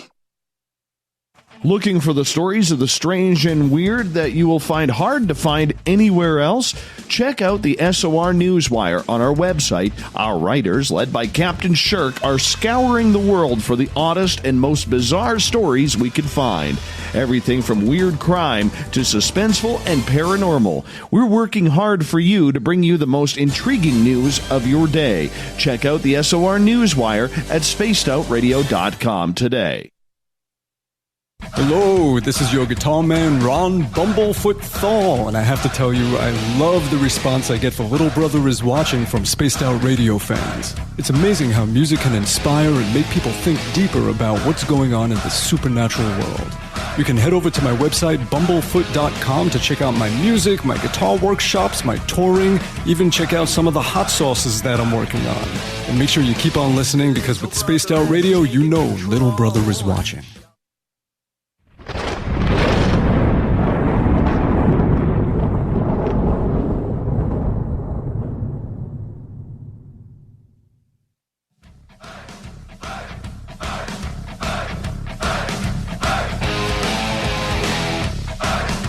Past the halfway point of Spaced Out Radio tonight. I am your host, Dave Scott, hanging out with all of you from the captain's chair in the darn near frozen Canadian tundra. Gosh, I hope I can get my lawn mowed one more time. That's all I want. One more lawn mow. Hopefully this weekend. Hey, I want to remind all of you that you can always check out all of our archives for free at youtube.com/Spaced Out Radio. Do me the favor, hit that subscribe button. Our website, spacedoutradio.com, where we have a plethora of features for you. Rock out to Bumblefoot. Read up on Captain Shirk's SOR Newswire, which is updated daily. And if you've had a weird, strange experience you can't explain, fill out a Sightlines report. Geraldine Orozco comes in the first Tuesday of every month for the Spiritual You, and her website, GeraldineOrozco.com. If you want to check it on out, I highly suggest you do. She's pretty awesome. Geraldine, thank you so much for joining us.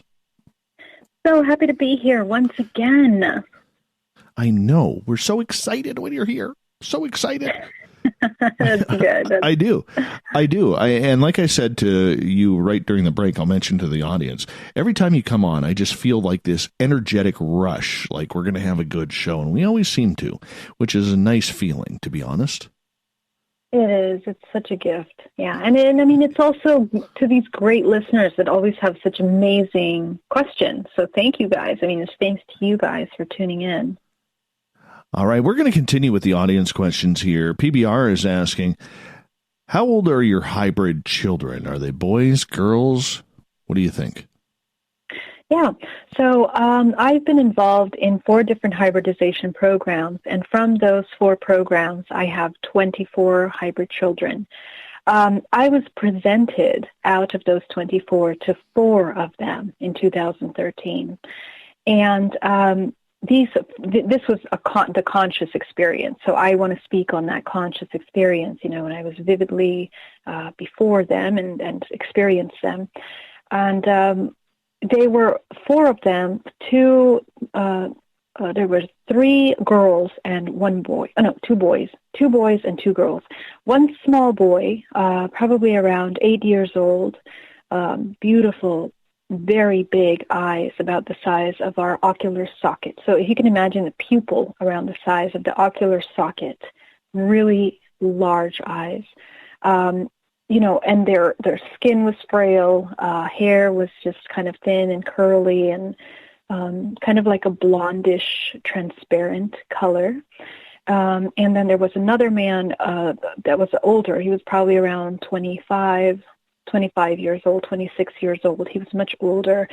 And he was a young man, but still very thin looking, very frail, and more of a reptilian type. And the reason why I say that is because I noticed that he has something like scales around their skin, around their face, and little mounds above the head, on the crown of their head. So very, very different looking. So it's evident that, these are hybridized, mixed. It's not human. It's mixed with something else. The other two were girls, smaller girls, probably around 6 and I'm going to say 9. 9 was a brown-haired, blue-eyed young lady. And the other one was a small little girl, probably around 5, 6 years old. And she had blonde hair. So these are the children that were introduced to me, so 5, 6, and this was in 2013. I have not been in contact with them in a sense where I have seen them as conscious as I have during that time.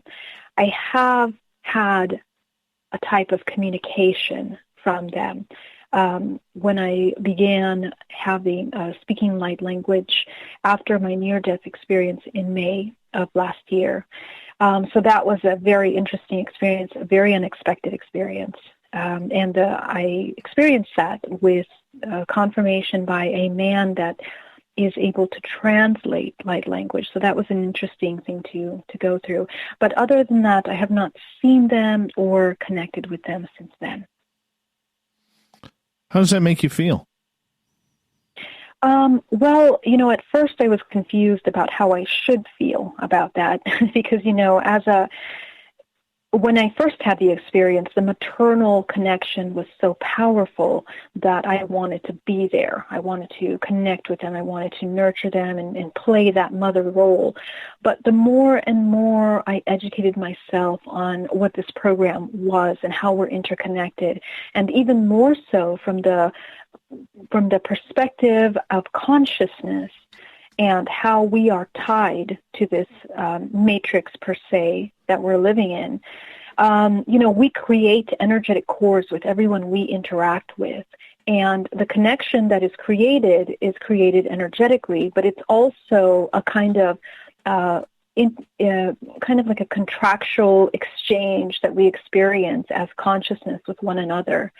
So in the same way that you and I connect, all these listeners, the way that I connect with my family and how we've been connecting within the family, cyclically, ancestrally connected through our DNA, in that same way, we're very heavily bound to our genetic connections.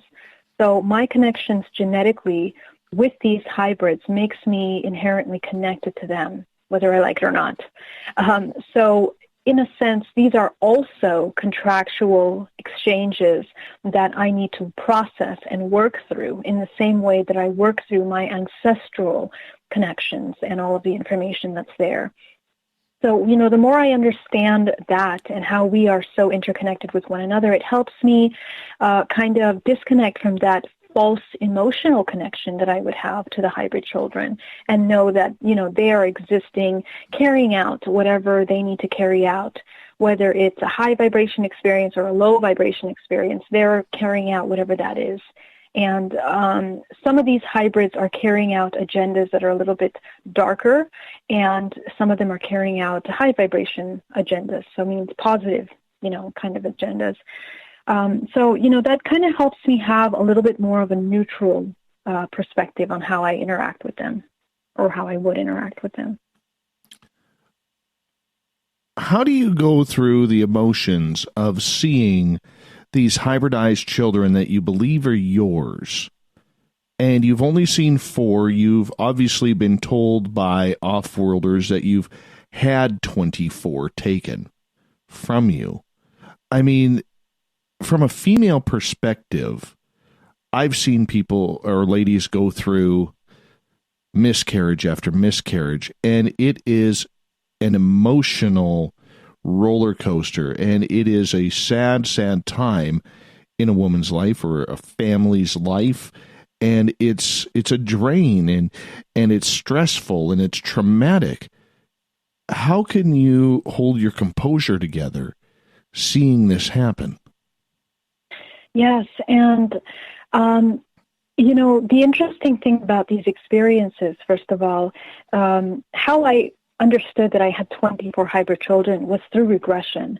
And I went back to those experiences of the abduction when they were implanting and retrieving the fetus out of my body. And that's how I learned that it was 24 times. And even more times than 24, the procedures that were done, because not all children take.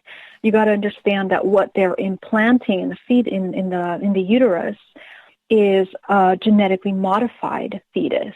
And the genetically modified fetus, oftentimes there has to be an environmental change. They have to prepare the environment for that fetus to be able to even gestate and develop within the human body. So there's a lot that goes into this kind of process. It's not very simple per se. And depending on the kind of agenda or group that is carrying out these kinds of procedures, the procedures will change, the implants will change, the way that the gestation process will change. A lot of times the gestation process is also sped up. So that being said, that at the time when I was experiencing the abductions and having the implantation, I had no idea that it was as a result of the hybridization program until the last few years. Before that, I was experiencing these kinds of anomalous pregnancies when I was not partnered, and I would become pregnant, and then I would lose a child. And I would go through it when normally I have a very healthy lifestyle and I don't have any kind of miscarriages. I have a perfect cycle and, very healthy lifestyle. So these are events that have happened scattered throughout my, since I was 16 years old, that the normal average person would never be able to pinpoint it to ET abduction. When you go to the doctor will tell you, oh, this is just stress. Or, oh, this is a miscarriage, or it's just a false pregnancy. They will tell you any number of things to try to medically explain what is occurring to you. But when you are combining these kinds of experiences with dreams or marks on your body or, extra things that don't quite, you can't quite calculate, what's happening here. It really took me until the regression to be able to understand that. So my emotional, evolution through all these experiences has changed tremendously. And it wasn't until I had the regression that allowed me to understand. And when I heard it, it was two parts. The first part was shock and complete disbelief and not even sure what I had experienced and what I was just listening myself relive. And the next part was a complete humbling and kind of like grateful in a sense for finally understanding what had happened to me. And that was tremendous relief. It was a relief for me. It was a relief for my family. It was a relief for, for myself to finally understand what had happened. And everything finally was placed where it should be placed. All of the medical anomalies that had happened to me made sense. My physical symptoms, and up until my recent experiences, now I am educated enough where I can understand when something is happening. And when I experience something like that, then I know it is happening, and I can identify it, and I'm able to process that emotion. So I've also, Dave, I have to mention that, I've been working on managing my emotions for years now. Over 6-7 years, I am working on understanding my own emotions and learning how to process them properly. So I don't experience the same amount of shock or, incongruency with what I'm experiencing as opposed to someone that wouldn't be experiencing that. So it's really important for all you mothers and fathers that are experiencing such a thing to really start to work on that and provide yourself with the proper tools to be able to understand, how to process these kinds of impactful things that, you're just learning about, because it's a process and it takes time. We hear so much, about this happening with women. We don't hear so much about the hybridization program that affects men as well. Is it an equal amount of men to women that are having this experience? Do we even know? Yes, I mean, do we know? We don't know for a fact, how many or what the number difference is. I mean, men tend to not want to share these experiences because of shame.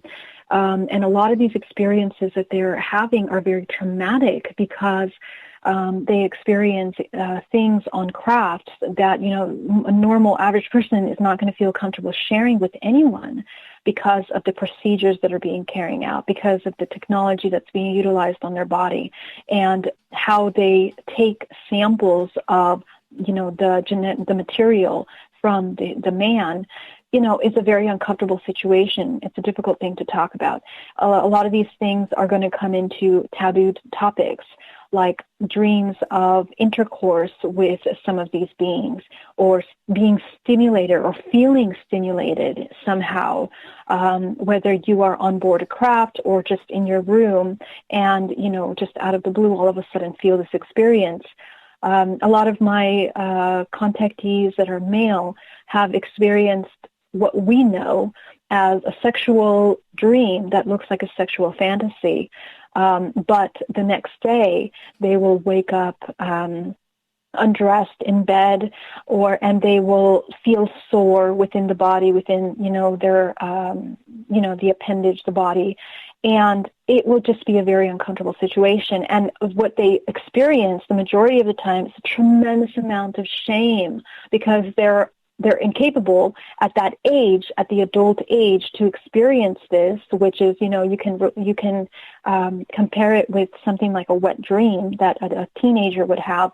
And, you're wondering, like, why at this age I'm experiencing something like this so vivid. But it's not just like any normal experience. This is something that's combined with body marks, bruises, malice stares throughout the day. They're not feeling well. There's nausea, sometimes bloody noses. So, it's more complex. It's not such a simple experience. So a lot of men don't want to talk about this. Then we talk about the procedures that they're experiencing on board craft. It can be anything from experiencing something such as probing, and this is something that they do, or, are being placed in an apparatus that is holding on to the legs or the appendage or the chest, or, tubes being put in their mouth. So a lot of these things are going to sound scary to the average person because the average person, hears this and we're horrified. We're like, why would they be doing that? We're not lab rats. But a lot of the experiences that I do hear are also positive, okay? And even though they have experienced things like this that should quote unquote, feel like it's violating and out of place, they don't necessarily have trauma. They'll just experience such a thing and they will be fine. It's not like it's something that's traumatizing. That's also something that helps us understand the kind of agendas that are carrying these kinds of experiences out. What I hear is that some of these experiences, ET experiences, are more positive when they are extraterrestrial experiences. When they're terrestrial experiences, there seems to be a lot of more of an incorporation of military abduction and mixed with per se ritualistic type of things. So also an audience. They will experience like they are, publicly having intercourse or publicly being stimulated in some way. So what I've seen, and from what I've researched and what I've experienced myself, is that these environments tend to be more military abduction, and they're more, in a sense, ritualistic. And it's something that I hear over and over again, people that have experienced those things. They're very specific kind of experiences. So it really depends on the details of the event that you're experiencing as a man. But again, we need people to talk about it so that we can understand, educate ourselves, and provide support for those of you that are experiencing those things. Do you find that most men who experience this do not admit that it is happening to them? I think it takes some time for the man to feel comfortable enough to admit what's happening. I have been pleasantly surprised ever since the film came out. I've been receiving a lot of emails from men that are ready to talk about what happened, that are seeking support, that are wanting to express what has happened. Men that tell me that they have been suppressing this information for years, and they're talking about an experience that happened one time in their life. It's not something that keeps happening over and over, but it's like a very interesting repetition of a very specific thing that happens to them every once in a while. So, as some of them document their experiences, some of them, they don't even want to talk about it. Some of them will share their experience with me, and because, they don't hear these stories every day, they won't notice how typical that experience is to a contact, typical contact experience. They'll tell me, I had this, and I saw, this certain being, and I had this mark on my leg, and then I woke up like this, and they won't realize how incredibly typical that experience is to other ET abductees that are experiencing the same thing. So it's not until they hear other stories that they usually feel comfortable sharing. So please, do feel safe enough to share them, and that's what the support group and many other support groups are for. We have about 2 minutes here before we got to go to break, or about 3 minutes before we got to go to break here at the top of the hour. Geraldine Orozco is our guest tonight. With men who are going through this, is it a different type of trauma? Because men are used to, in the stereotypical fashion, always trying to maintain control, always trying to be the boss, the man, so to speak, carry that man card. And this is so out of control for many. Does it set men off maybe a little bit more emotionally than women? I want to say yes.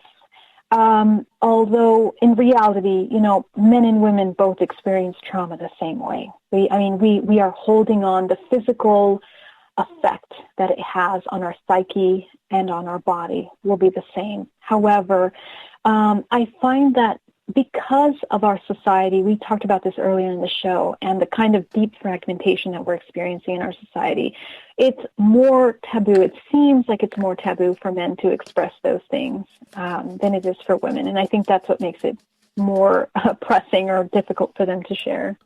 Is that because they don't quite understand? Like, a woman knows when you've had a false pregnancy or have had something happen, a miscarriage or something along those lines, whereas a man really doesn't know? Right, and it could be, again, very difficult to identify. And also, we got to take a look at what's influencing our psychology. We're watching, sci-fi sometimes, and sometimes we're watching, some cartoons that can really mess up your understanding of what's real and what's not real. And when that happens, when we have dreams like this, we think, it's just a dream like any other, or an experience. We don't really know what the signs are to identify the difference between an actual experience and a dream state or something that is coming out of a fantasy. But what we need to understand is that all of the things that are happening in our psyche are for a reason. They're a result of something that is being experienced in our everyday life, or even deeper than that, is some kind of rooted within our core. And so that means that there is some kind of echoing of these experiences that have been happening down our lineage. A lot of these families that are affected with the hybridization program that are vividly remembering have actually had this happen in other parts, like their mother will have experienced that, or the mother or the grandmother will have experienced that, or they have other members in their family that have experienced contact. So, the more we educate ourselves in understanding the phenomena, the more we'll be able to identify, and understand how to support ourselves in those areas. Sounds a little extreme. It really does, because I think for men and women, it is a very traumatic experience, no matter what you are or whom you are. I do have to ask, just out of curiosity, as we got about, I'll have to ask it right after the break here, because we are about to run out of time. That's my fault. But I'll ask a question coming up here for you, because that's kind of what I do. Geraldine Orozco, we got her for another 30 minutes on Spaced Out Radio with the Spiritual You. And then at the bottom of hour number 3, we have the Newswire and the Thought of the Day. Stay tuned to jam-packed hour 3 of Spaced Out Radio coming up.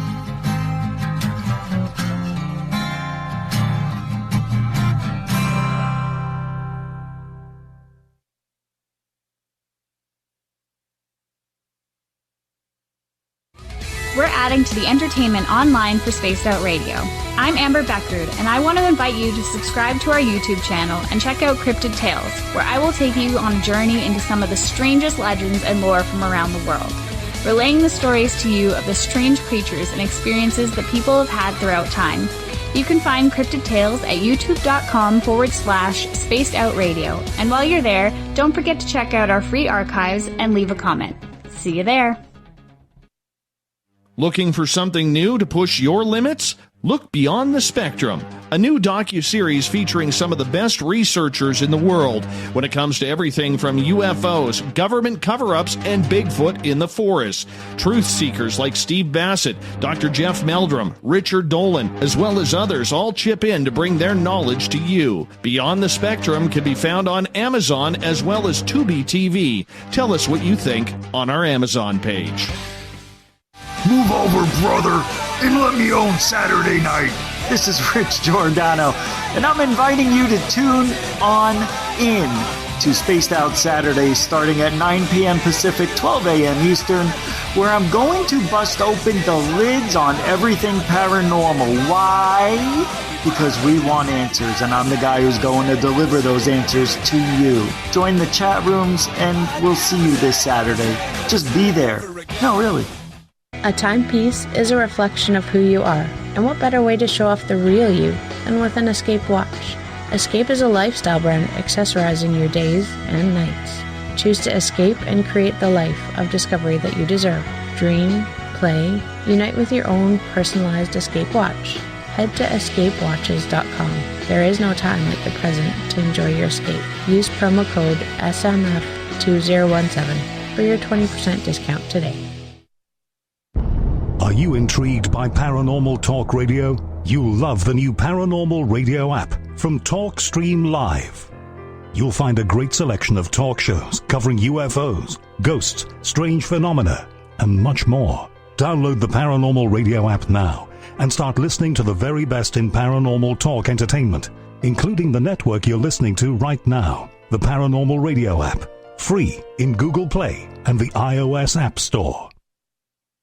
Heading to Vancouver and looking for a night on the town? The Moose Vancouver is the bar that never stops rocking until 2 a.m. every night. The Moose has great food with everything on the menu from $6.95 to $8.95. Fantastic, vibrant staff and rock and roll that will bring you back to when the music was real, the hair was long, and the guitars were rocking.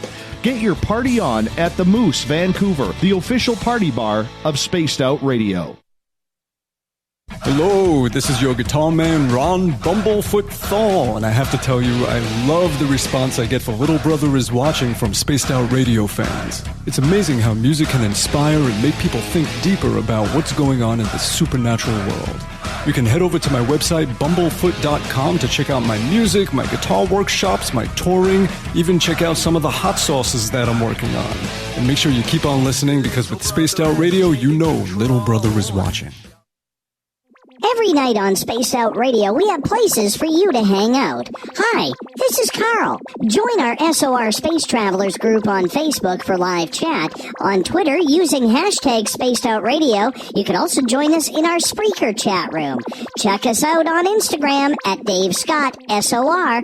All of our archives are free on YouTube at Spaced Out Radio.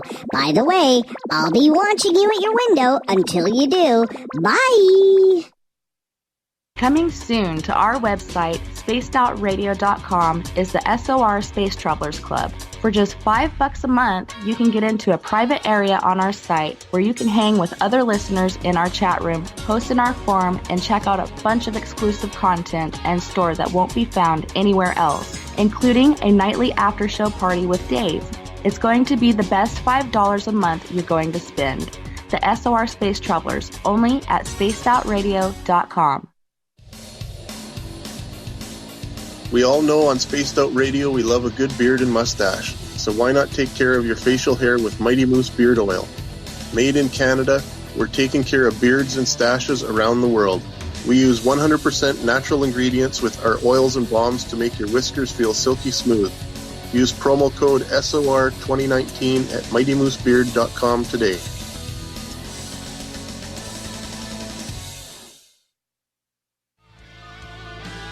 A little bit of science, a little bit of skepticism. Add a dash of snark and you have the makings of Spaced Out Sundays with me, Everett Thiemer. Together we will look into the reality of the paranormal with an open eye and rational thought. Oh, did I mention there'll be plenty of woo as well? Your time spent with Spaced Out Sundays will make the night even better. The chat rooms are open, 9:06 p.m. Pacific, 12:06 a.m. Eastern, right here at spacedoutradio.com. At spacedoutradio.com, we have a little bit of everything for you to stay up late. So while you're there, check out our SOR Newswire, where our team brings you stories of the weird and strange to the WTF from around the globe. News on Bigfoot, UFOs, paranormal, Darwinian-type crime tales. It's the stories that the mainstream media usually won't touch. Well, we got them all on the SOR Newswire, only at spacedoutradio.com. Looking for a place to advertise at a very reasonable cost? Look no further than Spaced Out Radio. SpacedOutRadio.com has an advertising tab that you can click to check out our daily, weekly, and monthly packages to play on the radio, or our website including social media. From commercial spots to banners, we have it all. Check out our competitive pricing today. On the first Tuesday of every month, I encourage you to come along for a journey with me, Geraldine Orozco, on The Spiritual You. Together, we will take a look at how to access the highest expression of yourself and change your life. Consciousness, ET contact, health, and wellness, we can talk about it all. So come along for a spiritual ride with me, Geraldine Orozco, on The Spiritual You, only on Spaced Out Radio. Visit purpleplates.com today. For over 40 years, the Purple Energy Plates have been delivering amazing results for their many customers. Inspired by the great genius Nikola Tesla, the harmony, healing, and energetic effects of the plates have proven over and over to be beneficial and often miraculous to thousands of customers. Check their site for daily specials and choose from their many energy products. You won't be sorry. Visit them today at purpleplates.com. Would you like to connect with us? Head to spacedoutradio.com for all your latest show info. Now, back to Dave Scott and SOR. Third and final hour of Spaced Out Radio is underway tonight. I am your host, Dave Scott. Great to have each and every one of you listening on in. Hi to everyone listening in on KDUN AM 1030 in Reedsport, Oregon. KCFX 93.7 FM in Ridgecrest, California. UPRN 107.7 FM in New Orleans. WQEE 99.1 FM in Newnan, Georgia. And down in Dangerfield, Texas. AM 1560 KDNF. We are on Kingdom of Nye Radio and Revolution Radio. Great to have you with us on the digital side. Don't forget, you can check out all of our archives at youtube.com/Spaced Out Radio. Do old Davey the favor, hit that subscribe button. The Desert Clam has set the password for tonight in the SOR Space Travelers Club. Akamaracus. Akamaracus is your password. Use it wisely, space travelers, as the Clam sets the password each and every night right here on Spaced Out Radio. Our website, spacedoutradio.com, where we have a plethora of features for you. Rock out to Bumblefoot. Read up on Captain Shirk's SOR Newswire. Coming soon, brand new look. And that site is going to carry a couple of really, really cool features. I'm going to keep them secret for right now. Geraldine Orozco comes in the first Tuesday of the month from San Francisco, California, and Bay Area Meditation. Geraldine hosts The Spiritual You with me, and we love having Geraldine on our website, GeraldineOrozco.com. Thank you, Geraldine, for popping on in. Hey, always such a pleasure. It is, isn't it? It always is. We love having you here. So right before the break, we were talking about men and women who have this hybridization issue going on and the traumatic and emotional effects that it causes. But we never hear of somebody from the LGBTQ community who has this going on, or trans people that have this going on. Is hybridization just as big of a deal in that community as it is with what we would consider the straight community? Well, absolutely, Dave. It absolutely is. And I can attest to 3 contactees that I'm currently working with right now, one here in the San Francisco Bay Area and one in Germany, that they are trans, and they have been experienced it since early age, very early age. So another very important contactee that we actually just spoke to recently in the LGBT was Sierra Neblina, who was on the show last month, who talked about, becoming pregnant when she's never slept with a man. She's been lesbian her entire life. So this is a very real thing. I mean, the best way to put it is what they're after is your genetic material, your DNA. The DNA holds massive amounts of information. Okay, and the amount of information that is being held in our DNA is something that our scientists here, even in the San Francisco Bay Area at Stanford, they're trying to mimic and replicate the function of how DNA is being written and how it stores information in order to mimic that so that it can contain a lot larger amounts of information, something that we don't have right now. They're putting that out, but it's very interesting because we're just learning how to read DNA and how to classify and understand and translate the information that we're receiving from DNA. Right now our biology is very basic. We have a certain alphabetical categorization for the type of information that's being there, and we're just learning the functions. I mean, epigenetics just came up about 20 years ago, so it's a fairly new science that we're learning how to understand how DNA is written. So what they're after is the information that you're holding in the DNA, and the DNA is holding information that's accumulation of not just this current experience, this conscious experience, but every single fragment of yourself in multiple dimensional timelines. You are attached to all of that information, and all of that information is available within your genetic code. So it doesn't really matter. It doesn't matter if you are a woman, a man, trans, whatever it is, because the hybridization program doesn't only happen through the gestation process or through the traditional sense of having a fetus implanted into the womb and then it goes through a gestation process. They can utilize any part of your genetic material to splice and then utilize that to replicate and adjust or modify from there the genetic information, and they can replicate from that sense as well. It really just depends on the kind of agenda that is accessing the information and what the end goal is. A lot of the hybrids that are being created that are then later being inserted into the physical timeline are children that are being born.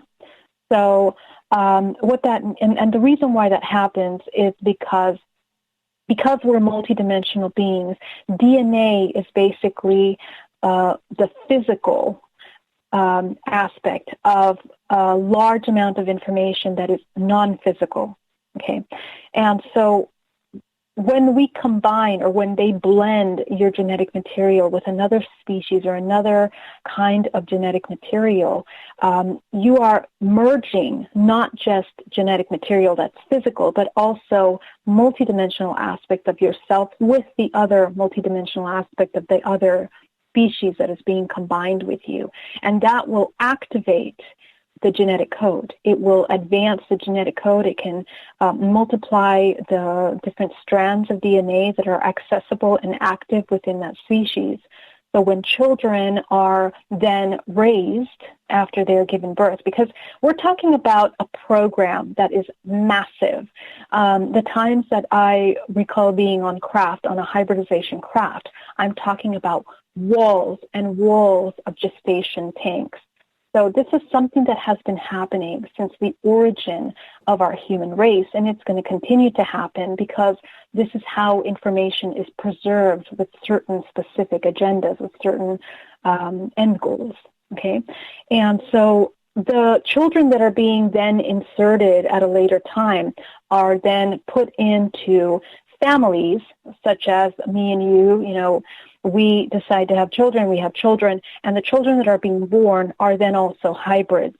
And they are holding the genetic coding that is being somehow modified off-planet or before the soul is then attached to the child that's being gestated in the human body.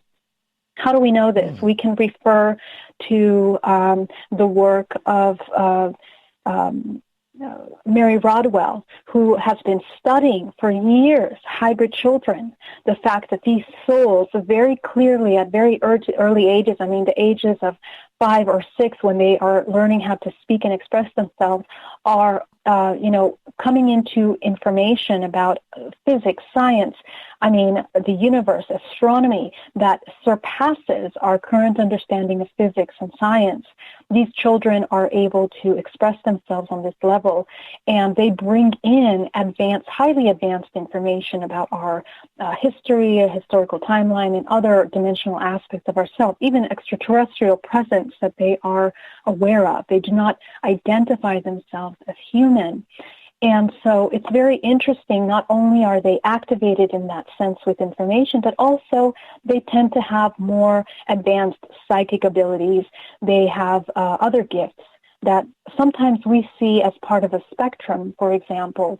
But a lot of these, they seem to not be able to function in some normal human ways or capacities, but they have other abilities that are advanced, like they're mathematical genius, or they look like they are advanced in some other way. So some of these hybrids that are being put in are very clearly distinguishable. And so that's for us, a way for us to refer to how this hybridization program is being carried out.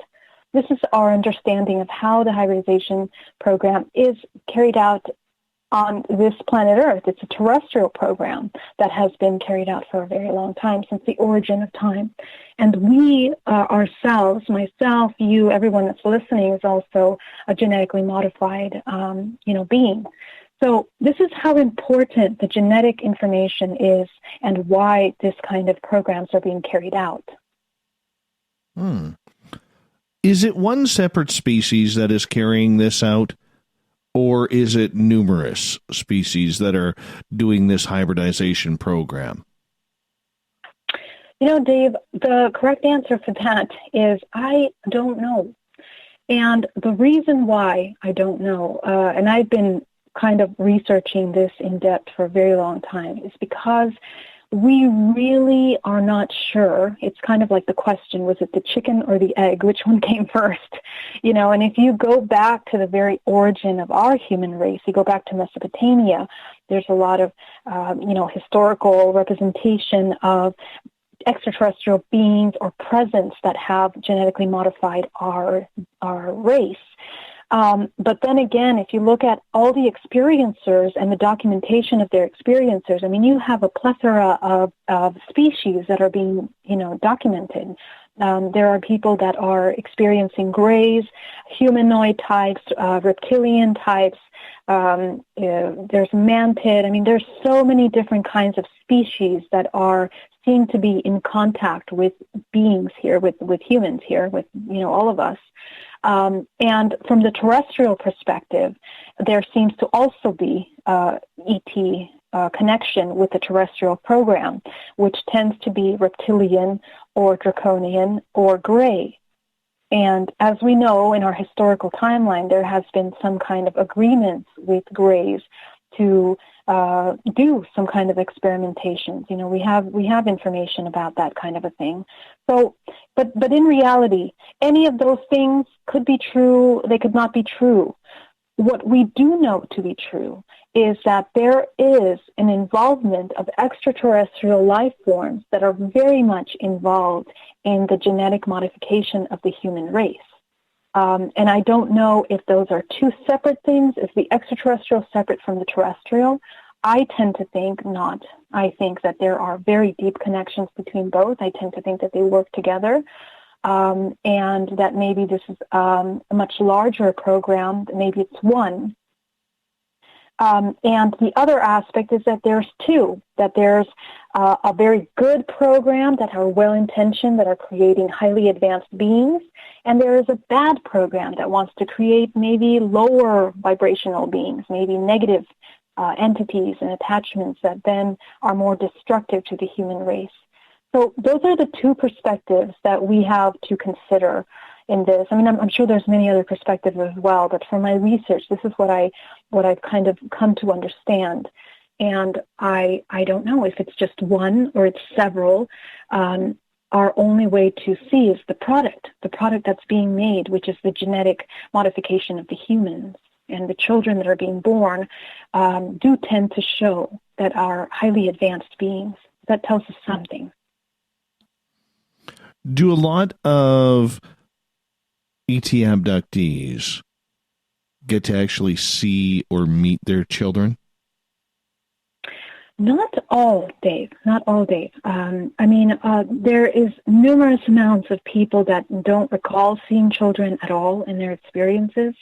They have their own private experiences where they find themselves on, a stretcher or on some kind of metallic table inside a craft.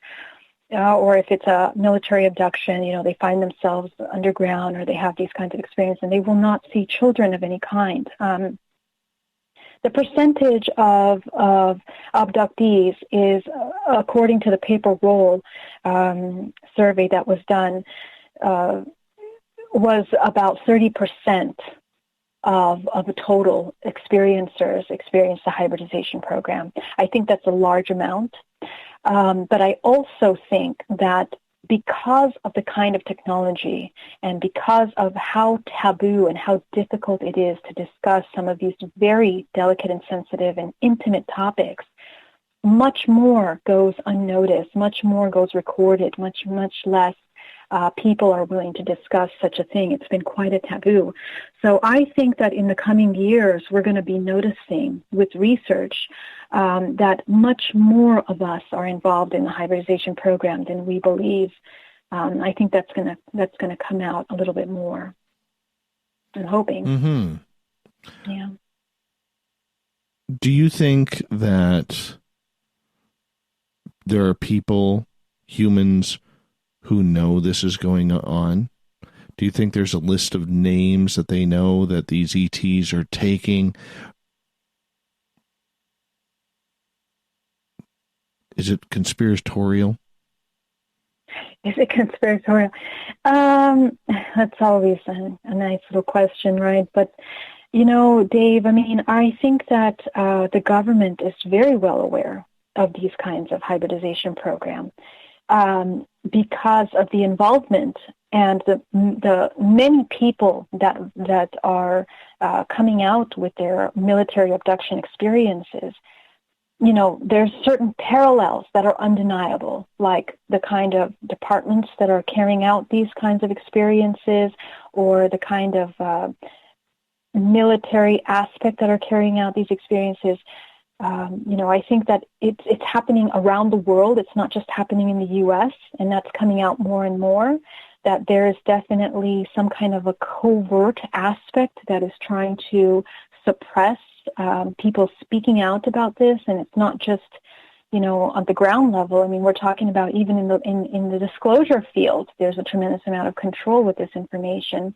And I believe that it does revolve around the hybridization program, Dave. I think that this topic has been trying desperately to surface for many, many, many years, and somehow it keeps going back under. And I always wonder why that is, why we're not talking about that topic more, why we're not spending or investing more money in researching it, because I think it's something very important, And so there's someone benefiting from the genetic modification of ourselves, of our consciousness, of our bodies on many levels, whether that's the financial institutions that are making money off the programs and products that are being sold to genetically modify the body, or if we're talking about as an entire human race,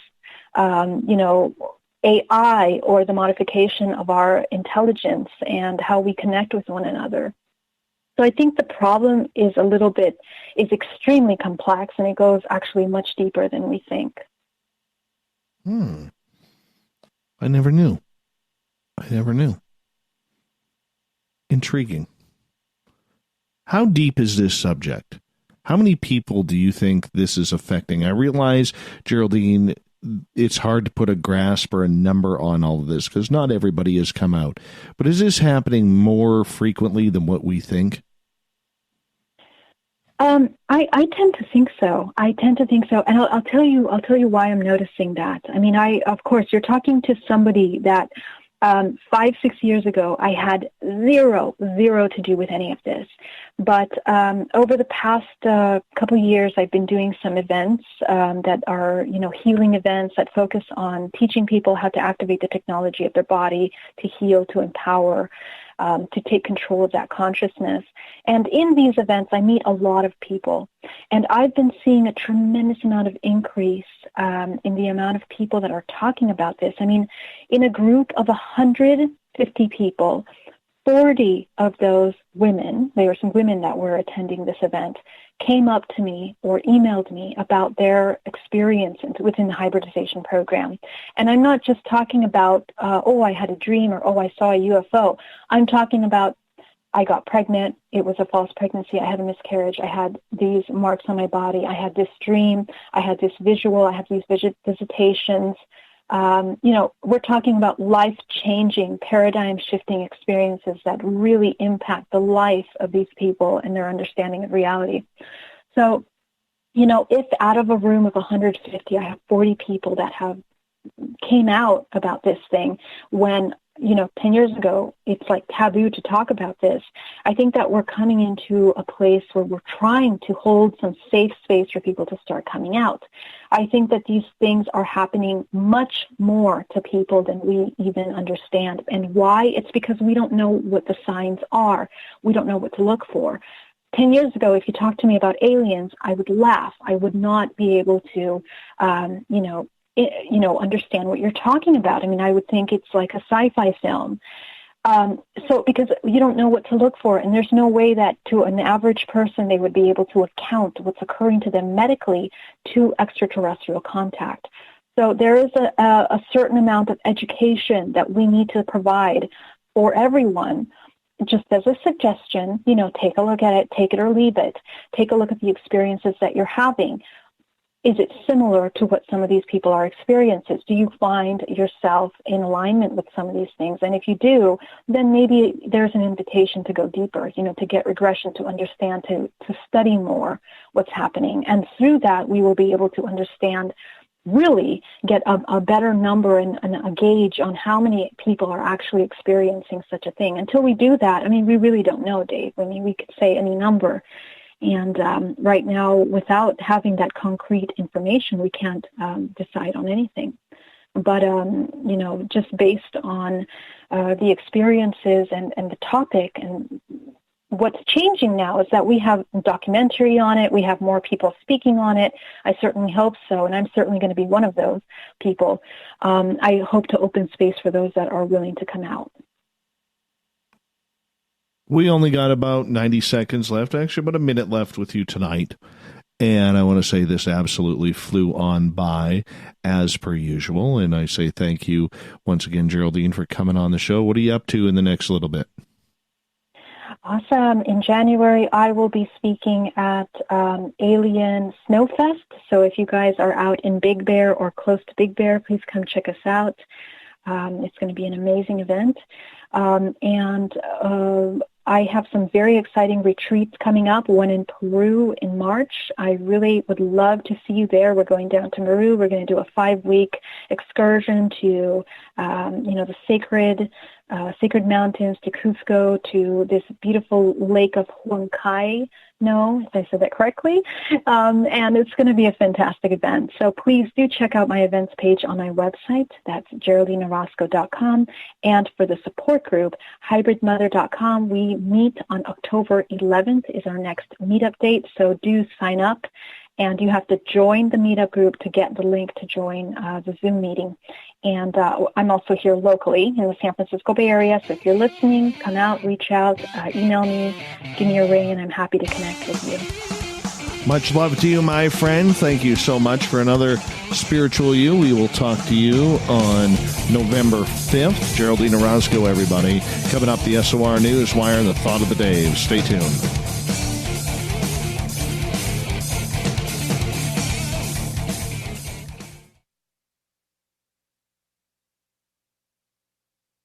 Coming soon to our website, spacedoutradio.com, is the SOR Space Travelers Club. For just $5 a month, you can get into a private area on our site where you can hang with other listeners in our chat room, post in our forum, and check out a bunch of exclusive content and store that won't be found anywhere else, including a nightly after-show party with Dave.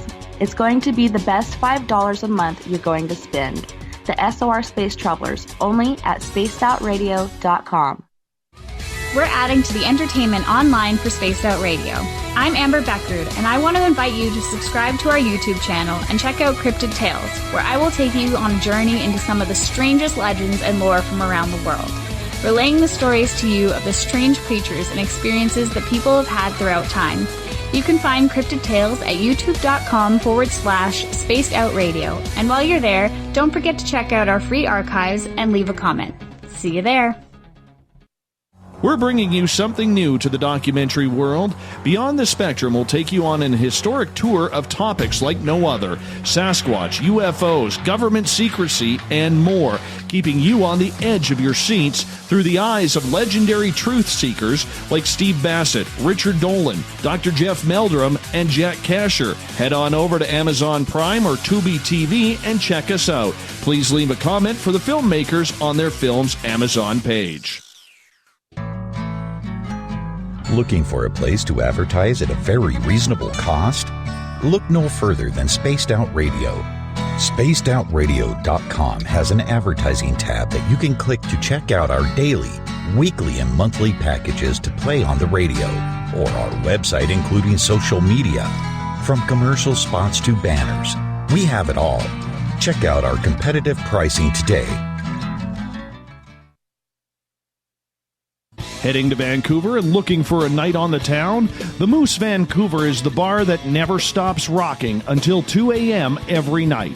The Moose has great food with everything on the menu from $6.95 to $8.95. Fantastic, vibrant staff and rock and roll that will bring you back to when the music was real, the hair was long, and the guitars were rockin'.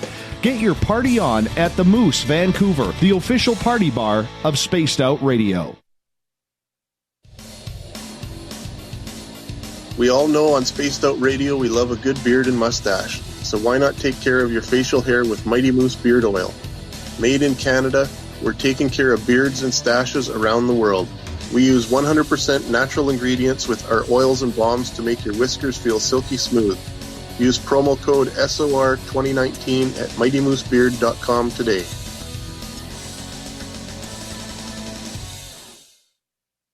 Visit purpleplates.com today. For over 40 years, the Purple Energy Plates have been delivering amazing results for their many customers.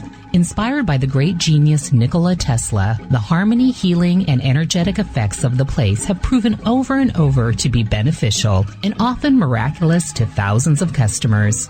Check their site for daily specials and choose from their many energy products. You won't be sorry.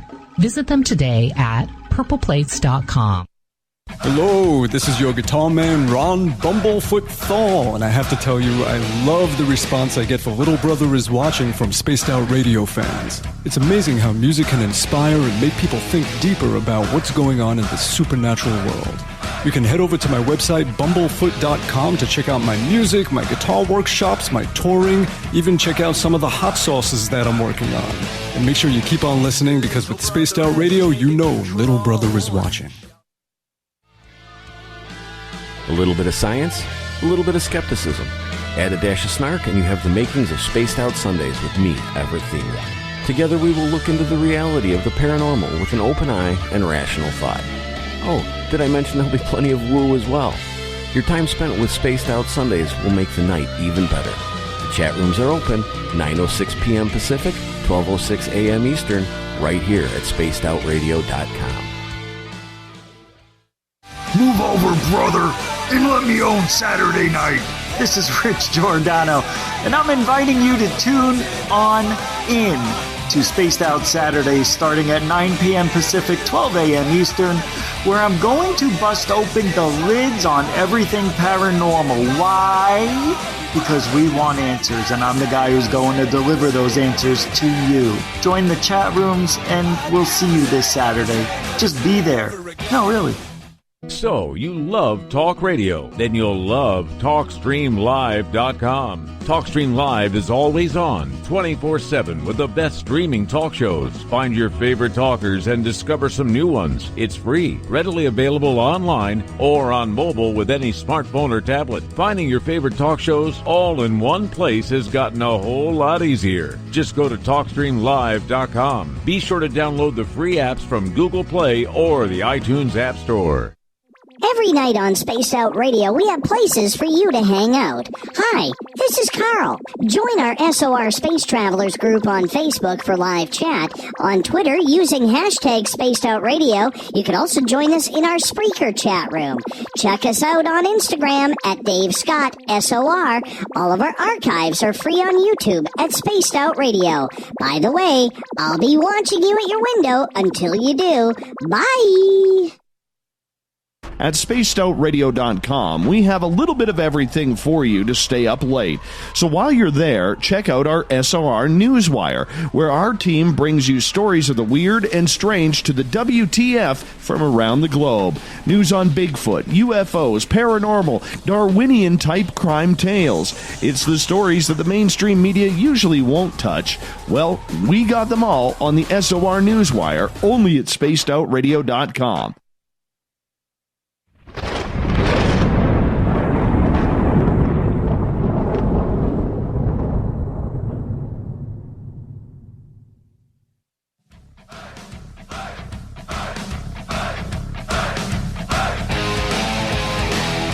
We've rounded third. We're heading for home tonight on Spaced Out Radio. I am your host, Dave Scott, sitting in the captain's chair of SOR headquarters.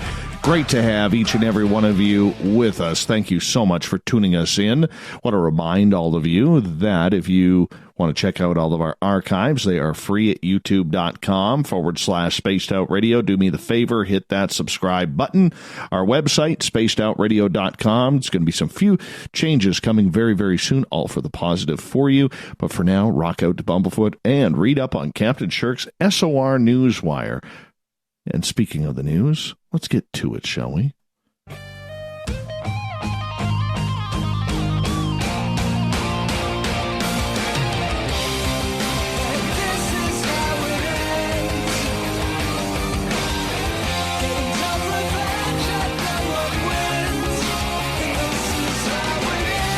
The news is always changing, which is why we bring you the SOR Newswire at the back end of every show, where we get to the weird, the strange, those head scratchers that keep us up all night. We're going to start off in Idaho, where a man claimed his second real-life Fruit Ninja record by standing on a balance board and slicing through 70 flying grapes in 1 minute. David Rush, who has broken more than 100 Guinness records to promote STEM education, which stands for Stood on the Balance Board, while Jonathan Hannon threw grapes in the air one at a time. Rush then used a samurai sword to slice the grapes in midair. The Guinness enthusiast previously broke a similar record by standing on a Swiss ball and slicing through kiwi fruits. He said the grapes prove more difficult to slice because they are smaller, and also they are more likely to bounce off the sword without being cut. Rush's official attempt ended it with 70 grapes sliced in midair and 114 grape fragments being recovered from the ground. He said the previous record was 18 grapes. Is this necessary? Like, are there any of these Guinness records where we really need this to happen?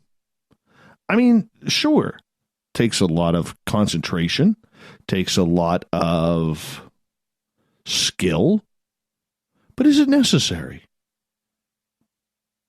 I don't know.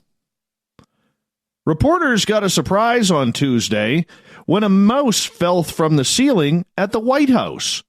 The rodent fell onto the lap of NBC News White House correspondent Peter Alexander about 10:45 in the morning, eventually seeking refuge amid a tangle of wires behind a shelf.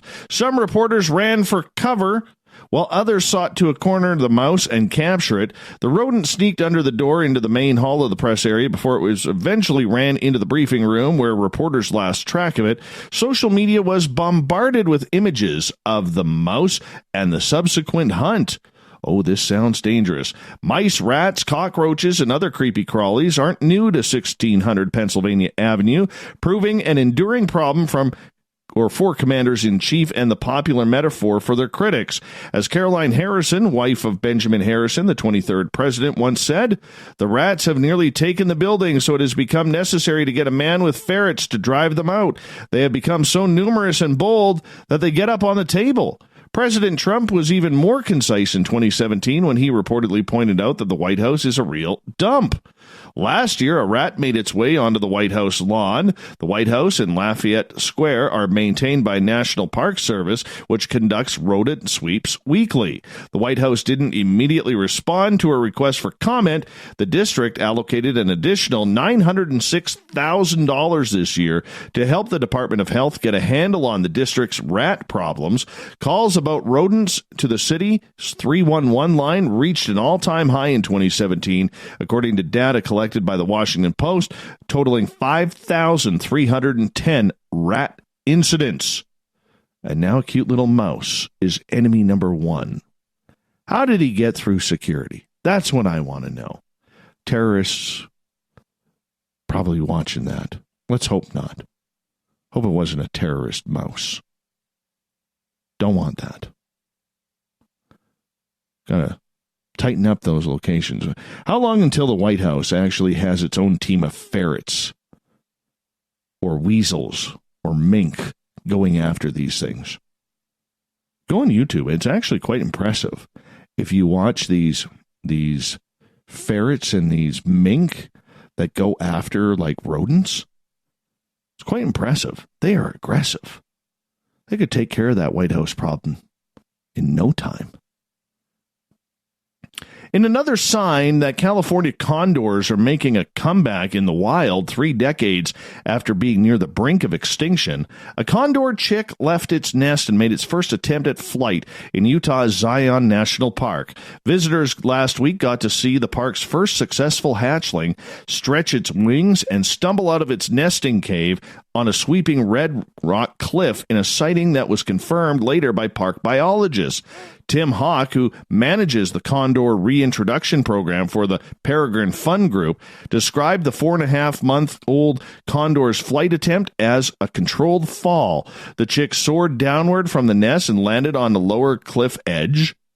Hawk said, "We expect it to stay there for a while with its parents." The surviving California condor population now stands at more than 500, with more than half the birds with wingspans of up to 10 feet living in the wild in an area including Arizona, California, Utah, and northern Mexico. Other condors have been captured for breeding purposes or are held in zoos. At least 2 more chicks have been born at the Utah park, but died before they were old enough to fly. Park rangers have nicknamed the surviving chick 1K because it was the 1,000th condor hatched as part of a lengthy effort to boost the population. Yeah, Eugene Moisa, park spokesman, says, "We've been looking forward to this all summer, and we are excited to see the chick continue to learn how to fly." The new chick's parents didn't make a comment on this. Go figure. They are only identified condor breeding pair in the park and are estimated to have been together for 2 years. The female was born in 2006 at the San Diego Zoo, and the male hatched in 2009 in Boise, Idaho, before being released in the wild. That's an awesome story. Awesome story. Those are such beautiful birds, too. They're massive. Sportswear brand Asics apologized after a promotional screen outside its New Zealand store was playing porno for hours. Observers said the video, which featured explicit sexual content, played for at least 2 hours and possibly up to 9 hours on the promotional screens outside of the brand's central Auckland store. Workers at the store said they turned off the screens when they arrived at 10 a.m. after they found the obscene video playing. ASICS apologized on their Facebook page, saying, "This morning, an unknown person gained access to the screens above our central Auckland store, and some objectionable content was displayed on the screens. We would like to apologize to anyone who may have seen this. We are working with our software and online security suppliers to ensure this doesn't happen again." Oh, it's going on. There was a story last week about that on a road sign. Who's breaking in and launching the porno? Pornhub must be having a good time with that. All right, let's talk Facebook for a second here. Mark Zuckerberg says he's ready to drop the gloves and go to the mat to fight against Facebook's breakup in leaked audio published by tech news site The Verge. U.S. presidential hopeful Elizabeth Warren has said she would consider splitting up it and other tech giants. Facebook's founder also candidly talked about competing with rivals Twitter and TikTok and the difficulties facing its cryptocurrency Libra. Mark Zuckerberg later confirmed on Facebook that the audio was genuine. According to a transcript of the recording, Zuckerberg admitted to being concerned about an attempt to break up the firm. He says, "I don't want to have a major lawsuit against our own government, but look, at the end of the day, if someone's going to try and threaten something that's existential, you got to go to the mat and you fight," he said in the recording. It doesn't make election interference less likely. It makes it more likely because now that companies can't coordinate and work together, he added. Mr. Zuckerberg also discussed the reason why he declined to attend some political hearings around the world in wake of the Cambridge Analytica data scandal. He repeatedly refused to attend meetings with politicians in the UK, sending other Facebook representatives in his place. Guy built a business in college. Can't be tearing that up. But he's got to be a little bit more up front, a little bit more down the middle. I don't agree with that. Shouldn't choose sides if you're a business. There's something scream-inducing about a house for sale. Yeah. A real estate agent has a terrifyingly unique way to make a house in Lansing, Michigan stand out from the crowd, and now he's making headlines for the haunting approach. Oh, that's bad punnage right there. While most listings feature images that show off the property's various assets and value, this real estate agent took things into a scarier direction. James Pyle, a realtor for Century 21, decided to generate attention for the listing by including in each listing photo creepy shots of a man dressed as the killer from Scream, the movie franchise, lurking around the house. Yeah, thankfully the mass murderer isn't a permanent fixture of the house. The film icon, known as Ghostface, can be spotted carving a pumpkin in the kitchen, raking leaves in the backyard, and playing with Legos in the living room. He is also shown in more traditional, i.e. scary poses, lurking around corners in the basement and bedrooms. Pyle says that Halloween is one of his favorite holidays. And Lansing State Journal says they've been getting hit up for more real estate ad pictures. Having worked as a real estate agent for 15 years, Pyle claims that he's wanted to promote a house using a horror movie character for a very long time. He also says the backdrop of the house and the timing of the listing came together to create the perfect opportunity for him to finally dress up as the slasher flick villain. Says, "My goal was 1,000 views. I just wanted people to take a look at the listing and smile, laugh, and have fun with it. The reaction has been a lot of fun. So far, more than 20,000 people have viewed this online." It should have been a day to remember, but a UK concert goer must have had a fantastic time. Oh, you know, you have one of those times where sometimes you can't remember, sometimes you can, and then you have those times that you want to forget. Sometimes it's just coincidental that you forget about it. Yeah. So a UK concert goer is still looking for his car a week after forgetting where he parked it. Connor Spear, 19 years old, drove 2 hours from his home in Plymouth to attend the Tokyo World Music Festival in Bristol and had to park on a public street about a 10-minute taxi ride away from the event back on September 22nd. But after the show, Spear and his friends couldn't remember exactly where they left the car. says, I'm devastated and annoyed that it's been so irresponsible. His mother told the media, you know what teenagers are like, she says. He parked there without thinking he'll take a photo of the street. Oh, yeah. Spear posted to Facebook with apparent horror at his mom's plea to the local press.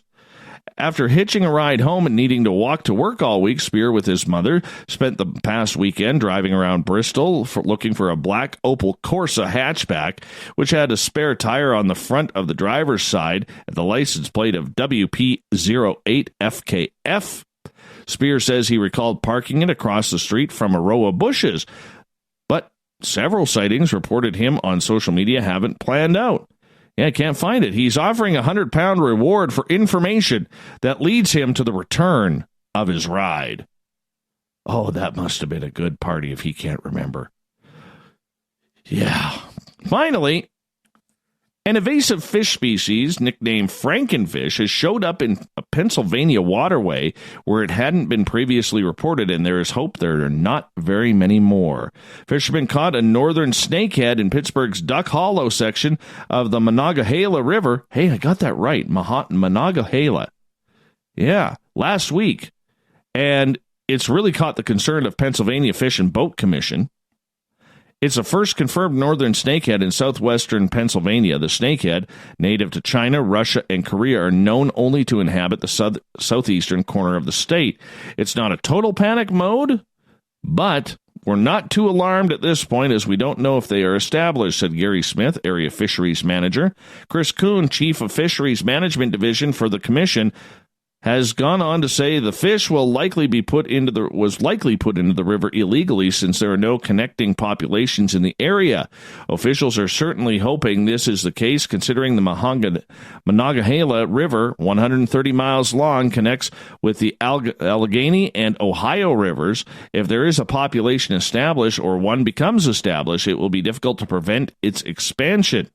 Northern snakeheads were first discovered in Pennsylvania in 2004 when a fisherman caught and preserved two of them from Meadow Lake in Philadelphia County. They first gained attention in the U.S. in 2002 when two were discovered in a Maryland pond. They have also been found in Florida, North Carolina, California, and Massachusetts. Snakeheads are shaped like a torpedo with a long dorsal and anal fins and feature sharp-toothed jaws. They are considered to be good table fare, though. They themselves are voracious feeders and compete with native fish species for forage and habitat. The big thing is the snakehead is a predatory fish that will compete against other fish in our three rivers, including smallmouth bass, walleye, and sauger, Smith said. It's like having another person at the table to eat, but there's only so much food. Yeah, the snakehead can also live outside of water and crawl across land for a couple of days. This is a badass fish. I want to go kill some of them. I do. Yeah. Down in Florida, they have a bunch of them, and there's major cull going on for them. I want to go fish for them. Sounds like fun. Thought of the Day happens every night at this time, where we ask a question on our Facebook and Twitter pages, then read your responses on the air because we love the audience participation around here. Today's Thought of the Day is as follows. How in tune with your intuition are you? Simple question, isn't it? Daniel on Twitter. I felt I wanted a taco. Then Satan gave me a taco and it made me really sick. I didn't listen to my intuition. No calling the person at Taco Bell Satan, please, Daniel. We love Taco Bell over here. Oh my gosh. Driving home from Forest Moon Paracon on Sunday, I stopped at Taco Time in Washington State. I got two of the biggest soft tacos that I could. Oh, yeah. That'll keep me going for a while. Oh, it was heaven. Nothing satanic about it. It was pure heaven. Serena, very in tune, but always room for improvement. Have always practiced meditation, spirituality, but my sensitivity went up dramatically after my Reiki attunements. Graham, it's sharp enough I have avoided many car accidents in driving in Auckland City, which is crazy like New York City, only smaller and more cramped with backed up highways in the inner city. Christoph, I'm getting more so as time goes on. I'm seeing different things.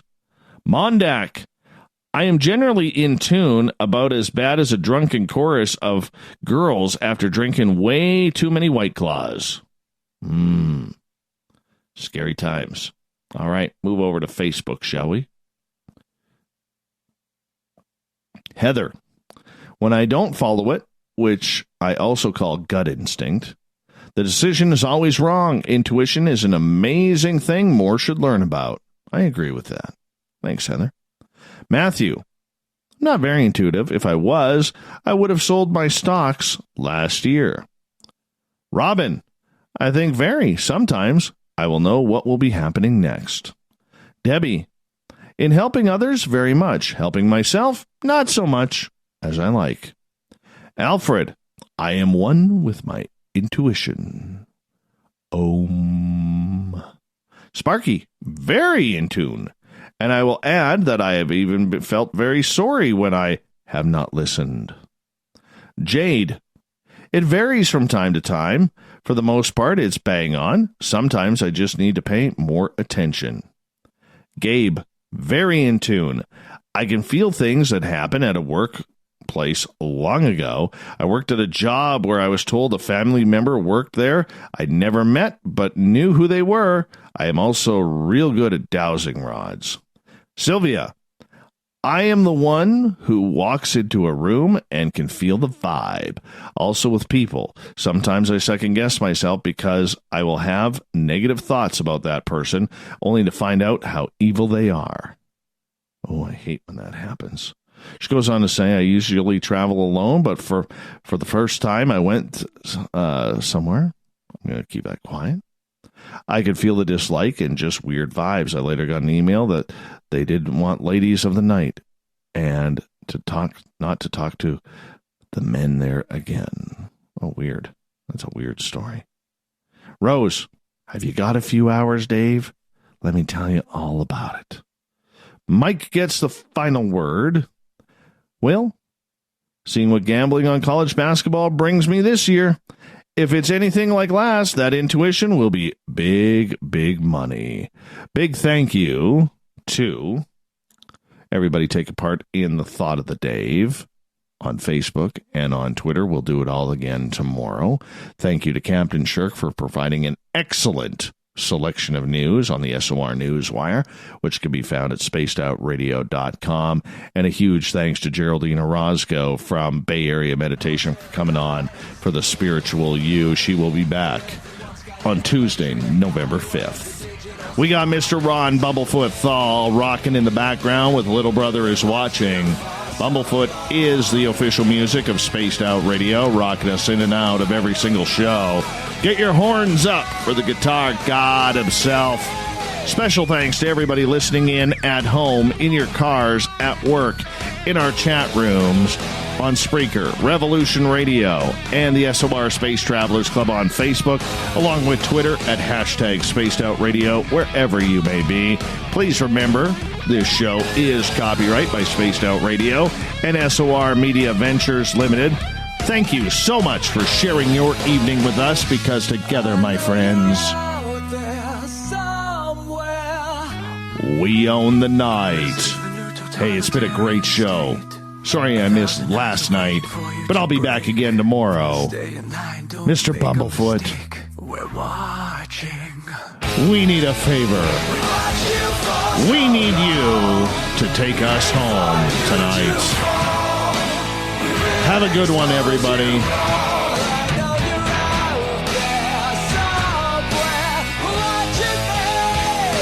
We'll see you tomorrow. Thank you for tuning in. Good night. Come on, say it with me. Hey, hey, hey, da-na-na-na. Hey, hey, hey, hey, hey, hey, da-na-na-na. Hey, hey, hey, hey, hey, hey, da-na-na-na. Hey, hey, hey, hey, hey, hey, na-na-na-na.